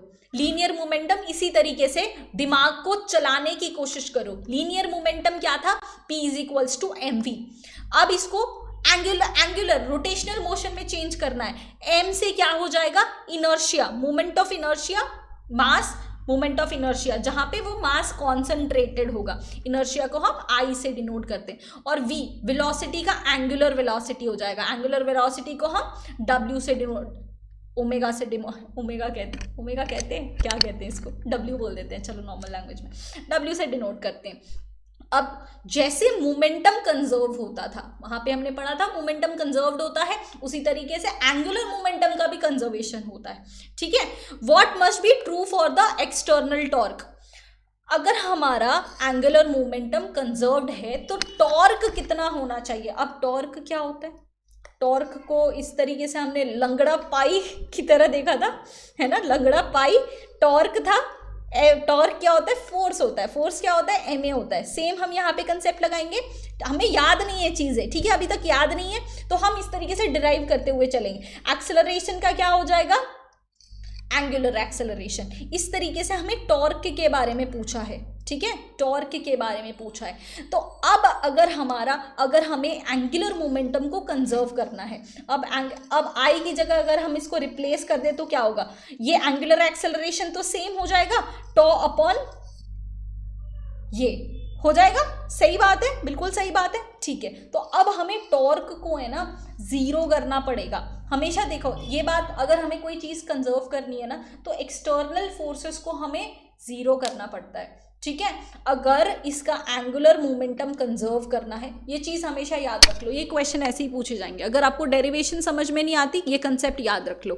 अगर किसी चीज का कंजर्वेशन करना है विद इन द बॉडी तो एक्सटर्नल फोर्सेस को जीरो करना पड़ेगा। क्या करेंगे, net external force is equals to zero करना पड़ेगा। इसके क्वेश्चंस और आगे देखेंगे तो समझ में आएगा। जैसे ये क्वेश्चन है, क्या क्वेश्चन है, जैसे ये एथलीट है वो डाइव करेगा, मतलब स्विमिंग पूल में गिरेगा, उससे पहले ये बहुत सारे करतब दिखाता है। An athlete diving off a high spring board can perform a variety of exercises in the air before entering to the water below. Which one of the following parameters will remain constant during the fall. क्या constant रहेगा, सबसे पहले तो इसमें linear वाली चीज लगेगी नहीं क्योंकि ये रोटेट कर रहा है, तो लीनियर वाली चीजों को हटा दो पहले। देखो ये नॉर्मल फंडा है, लीनियर मोमेंटम नहीं, मोमेंट ऑफ इनर्शिया कंजर्व्ड रहेगा, मोमेंट ऑफ इनर्शिया कंजर्व नहीं रहेगा, ठीक है। काइनेटिक एनर्जी नहीं, एंगुलर मोमेंटम कंजर्व रहेगा। क्यों एंगुलर मोमेंट कंजर्व रहेगा, क्योंकि इस पे कोई एक्सटर्नल टॉर्क नहीं लग रहा। देखो यहाँ पे जो क्वेश्चन था इस तरीके से था, एंगुलर मोमेंटम को कंजर्व्ड पहले से बताया था, और यहाँ पे हमें पता लगना चाहिए कि ये जो कर रहा है उस पर कोई एक्सटर्नल फोर्स नहीं लग रहा, इस पर कोई एक्सटर्नल फोर्स नहीं लग रहा, इसीलिए इसका एंगुलर मोमेंटम कंजर्व्ड रहेगा, ठीक है। एंगुलर मोमेंटम कंजर्व्ड रहेगा, ये चीज वाइस वर्सा चलती है। समझ आ गई बात, चलो ठीक है। इस तरीके से ना ट्रिक लगा के पढ़ना। अभी शायद लास्ट टाइम है, आपको बहुत ज़्यादा समझ में ना आ रहा हो ना, अगर फिर भी आपके पास टाइम बच रहा है तो आप है ना कोर्स में मैंने जितना पढ़ा है तो उसको जाके अच्छे से पढ़ सकते हो। बट अभी जो लास्ट ट्रिक्स में बता रही हूँ ना, क्योंकि मुझे पता है सीडीएस किस टाइप के क्वेश्चंस पूछ सकता है, इसीलिए मैं आपको ये ट्रिक्स बता दे रही हूँ। इसको नोट करते जाना, जितने भी ट्रिक्स मैंने बताया ना आपको, फ्री फॉल वाले, एंगुलर मोमेंटम वाले, ये सारे याद रखते हुए चलना, ठीक है। Okay, next question. ये बहुत सारे क्वेश्चन अलग अलग टाइप के मैं आपको टॉर्क और एंगुलर मोमेंटम के बारे में बता दे रही हूँ, तो ताकि आप इसमें कंफ्यूज ना हो, ठीक है। Okay, when what is the effect of torque when angular momentum is increasing. अब एंगुलर मोमेंटम इंक्रीज हो रहा है तो टॉर्क पे क्या फर्क पड़ेगा, यहाँ पे देखो। एंगुलर मोमेंटम क्या है, moment of inertia into velocity, ठीक है। एंगुलर मोमेंटम इंक्रीज हो रहा है, इसका मतलब क्या होगा, मोमेंट ऑफ इनर्शिया इंक्रीज होगा। मोमेंट ऑफ इनर्शिया इंक्रीज होगा तो क्या होगा, आई इंटू आई क्या है, मोमेंट ऑफ इनर्शिया इंटू क्या करोगे, एंगुलर एक्सेलरेशन ही हमारा टॉर्क था, तो ये भी अगर बढ़ेगा तो हमारा टॉर्क भी बढ़ जाएगा, ठीक है। एंगुलर मोमेंटम अगर हमारा इंक्रीज हो रहा है तो हमारा टॉर्क भी इंक्रीज हो रहा है, ठीक है, हमारा टॉर्क भी इंक्रीज हो जाएगा। समझ आ रही है बात, ठीक है, समझ आ रही है। देखो ये एक्सेप्शनल केस पे कांस्टेंट भी हो सकता है। कांस्टेंट कैसे हो सकता है? अगर हमारा एंगुलर मोमेंटम बढ़ रहा है, इसका मतलब मोमेंट ऑफ इनर्शिया को अगर हम कांस्टेंट कर दें और सिर्फ एंगुलर वेलोसिटी को बढ़ा दें, अगर ये कांस्टेंट है, ये कांस्टेंट है, इसका मतलब क्या होगा, यहाँ पे भी ये कांस्टेंट होगा, ये कांस्टेंट होने की वजह से यहाँ पे भी ये हमारा कांस्टेंट। तो ये बहुत रेयर केसेस में, बट हमेशा ज़्यादातर केसेस में ये इंक्रीज करेगा। जैसे जैसे हमारा एंगुलर मोमेंटम बढ़ेगा वैसे वैसे हमारा टॉर्क बढ़ेगा, ठीक है। चलो आगे बढ़ते हैं। ये क्वेश्चन बहुत बार सीडीएस में पूछा गया है, जैसे what should a person on a freely rotating turn table do to decrease the angular speed. कभी आपने इस झूले में गए हो, पास आते हो तो ये स्पीड चलने लगता है, दूर जाते हो तो ये रुकने लगता है, ऐसा क्यों होता है? ये क्यों होता है ये अभी मैं आपको बताती हूँ कैसे होता है। पहले क्वेश्चन क्या पूछा है वापस से देख लो। What should a person on a freely rotating turn table do to decrease speed. Speed को डिक्रीज करके, अगर आपने ये चीज़ किया है तो आपको आंसर पता है कि आप दूर जाओगे, भले आपको साइंटिफिक रीज़न नहीं पता, लेकिन करके देखा होगा तो आपको ये आंसर पता होगा कि अगर आप दूर जाओगे तो आपकी स्पीड डिक्रीज हो जाएगी। अब ऐसा होता क्यों है? अब ये समझो, ये होता कुछ इसलिए है क्योंकि जो आपका टॉर्क है वो एक फोर्स ही है ना, force applied upon the length, force applied due to length. तो जैसे जैसे आप लेंथ को बढ़ाओगे, जैसे जैसे आप लेंथ को बढ़ाओगे वैसे वैसे टॉर्क बढ़ेगा, ठीक है। और जैसे जैसे आप टॉर्क को बढ़ाओगे, टॉर्क क्या होता है आपका? Moment of inertia into angular acceleration. Moment of अब मतलब इनर्शिया की वैल्यू क्या हो गई? टॉर्क अपॉन आपका एंगुलर एक्सेलरेशन। यही वैल्यू आप एंगुलर मोमेंटम में डाल दो, ठीक है। एंगुलर मोमेंटम में डाल दोगे तो आपका आंसर यहाँ पे आ जाएगा, ठीक है। तो 2-3 फॉर्मूला एक साथ लगा के देखो, 2 मिनट बैठो, ये सारे फॉर्मूला एक साथ बैठ के लिखो और रिलेट करो। दूर हाथ करोगे तो क्या होगा, पास हाथ करोगे तो क्या होगा। समझ में आ रही है बात, ठीक है, समझ में आ रही है ना बात। चलो ठीक है, आई नो यहाँ पे आपका दिमाग थोड़ा सा हिल चुका है, बट उम्मीद मत खोना, जितने भी फॉर्मूलाज लिखे हैं उतने करते जाना, ठीक है। चलो next question, what happens when a heavy object and a light object are allowed to fall from a certain height in absence of air. क्या होगा? हमेशा मैंने आपको बोला है फ्री फॉल वाले केस में एक छोटी चीज़ दे देंगे, एक बड़ी चीज़ दे देंगे, कब गिरेगी, कौन सी गिरेगी, हमेशा दोनों चीज़ें साथ में गिरती हैं, ठीक है। ये ट्रिक, ये तीसरा ट्रिक जो मैंने आपको बताया था ये वाला अप्लाई होगा, ठीक है, इन absence of air. Absence of air क्यों बोला है पता है? क्योंकि कुछ शेप पे डिपेंड करता है जिसकी वजह से एयर का रेजिस्टेंस लग जाता है, ठीक है। ये सारे क्वेश्चन इसी तरीके से सॉल्व होंगे, दोनों चीज़ें साथ में गिरेंगी। आपको ऐसा लगेगा कि बड़ी चीज़ ज़्यादा गिरनी चाहिए, बट ऐसा होता नहीं है, ठीक है, ध्यान रहेगी ये बात, क्योंकि ये मास इंडिपेंडेंट हो जाते हैं। Mass independent, acceleration due to gravity की वजह से ही गिरते हैं, एक्सेलरेशन कांस्टेंट होता है इनका। चलो next question, consider the following statements for a spherically symmetric earth. The acceleration due to gravity should be about the same at equator and poles. Spherically symmetric, देखो अब हमारा अर्थ है कुछ ऐसा चपटा सा, है ना, इसकी इक्वेटर लंबी है और यहाँ पे जितनी भी लैटिट्यूड्स हैं पोल्स पे वो छोटी छोटी सी हैं। इसकी वजह से क्या होता है, ग्रेविटी यहाँ पे कम है, एक्सेलरेशन ड्यू टू ग्रेविटी और यहाँ पे ज़्यादा है। तो भाई ये स्फेरिकली सिमेट्रिक होने की वजह से भी ये हर जगह पे जी की वैल्यू कांस्टेंट नहीं होती है, ठीक है। और ये जो दूसरा जो स्टेटमेंट है ये आप फैक्ट की तरह रख लो। अगर हमारा अर्थ रोटेट करना बंद हो जाएगा तो जो भी रोटेशन की वजह से आपका फोर्स लग रहा है वो कम लगेगा और आपकी ग्रेविटेशनल फोर्स पे वो इम्पैक्ट कर जाएगा। और अगर हमारा अर्थ रोटेट करना बंद हो जाएगा तो जी की वैल्यू हर जगह पे सेम हो जाएगी। ये फैक्ट की तरह आप ले सकते हो, इंडिविजुअल क्वेश्चन भी पूछा जा सकता है। तो कौन सा हमारा करेक्ट हो जाएगा यहाँ पे? 2 सही हो जाएगा, ठीक है। सो हमारे फिजिक्स के क्वेश्चंस यहाँ पे खत्म होते हैं। पॉलिटी का एज आई सेड कि वो 6 आवर वाली वीडियो है, वहाँ से आप पूरा कवर कर लोगे फॉर टुडे ओनली, क्योंकि आई am recording this for the second time इतना सब कुछ बोल के। I gave you the reasons for that. ठीक है, तो जो पॉलिटी के जितने भी टॉपिक्स है वो वहाँ पे कर लेना। आपको ये PDF टेलीग्राम पे भी मिल जाएगी और पूरा कंपाइल्ड फॉर्म में आप डिफेंस मेनिया ऐप पे जाओगे, वहाँ पे फ्री नोट्स पे जाओगे, वहाँ पे भी सारे डे वाइज आपको मिल जाएगी। ठीक है, उन सब का लिंक्स डिस्क्रिप्शन में है। इन केस डिस्क्रिप्शन का लिंक वर्क नहीं करता तो यू बेटर नो आपको टेलीग्राम पे भी डिफेंस मेनिया सर्च करना है और प्ले स्टोर पे भी डिफेंस मेनिया सर्च करना है। टेलीग्राम पे मैं भेज दूंगी, बट बेसिकली क्या होता है कि टेलीग्राम पे बहुत सारे मैसेजेस जाते रहते हैं, तो you miss on to the important PDF। तो बेटर है आप ऐप पे चले जाओ, फ्री नोट्स वाले सेक्शन में चले जाओ, वहाँ पे आपको इंग्लिश के भी असाइनमेंट्स मिल जाएंगे, प्रैक्टिस शीट मिल जाएगी और GK के भी ये सारे PDF वहाँ पे ही आपको मिल जाएंगे। समझ में आ रहा है? This was the day 2। Tough going, don't worry, धीरे धीरे आदत पड़ जाएगी। ठीक है, और अभी I did for second time तो थोड़ा स्पीड हो चुका होगा, तो I am sorry for that. कल और भी बहुत अच्छे से करेंगे। कल तो डे 3 है, धीरे धीरे I know crowd is getting less, but जो लास्ट तक टिकेगा ना एग्जाम उसका पक्का क्लियर होने वाला है, because I am giving you tricks in between जो नॉर्मल लोगों को नहीं पता होता। बहुत डिटेल जो CDS का एनालाइज करता है उन्हीं को पता होता है। ठीक है, तो tell me how was your day 2? चीजें समझ में आई? जितने भी डाउट्स है कमेंट सेक्शन में लिख दो और रिव्यूज भी लिख सकते हो कि what could be better thing to do, right? बाकी अपना नाम फायर के साथ जरूर लिख देना कि you did it. Second day भी you were there completely, right? इसीलिए ये बात मैंने पहले नहीं बोली। लोग पहले सुन के अपना नाम लिख के चले जाते हैं and they don't complete it, false gratification में रहते हैं। तो that's why I said in the end कि अभी तक आपने वीडियो देख लिया है तो अपना नाम लिखना फायर के साथ, तो I would be liking that particular thing और आपके साथ भी एक बहुत अच्छी बात हो जाएगी। क्लियर है ये बात?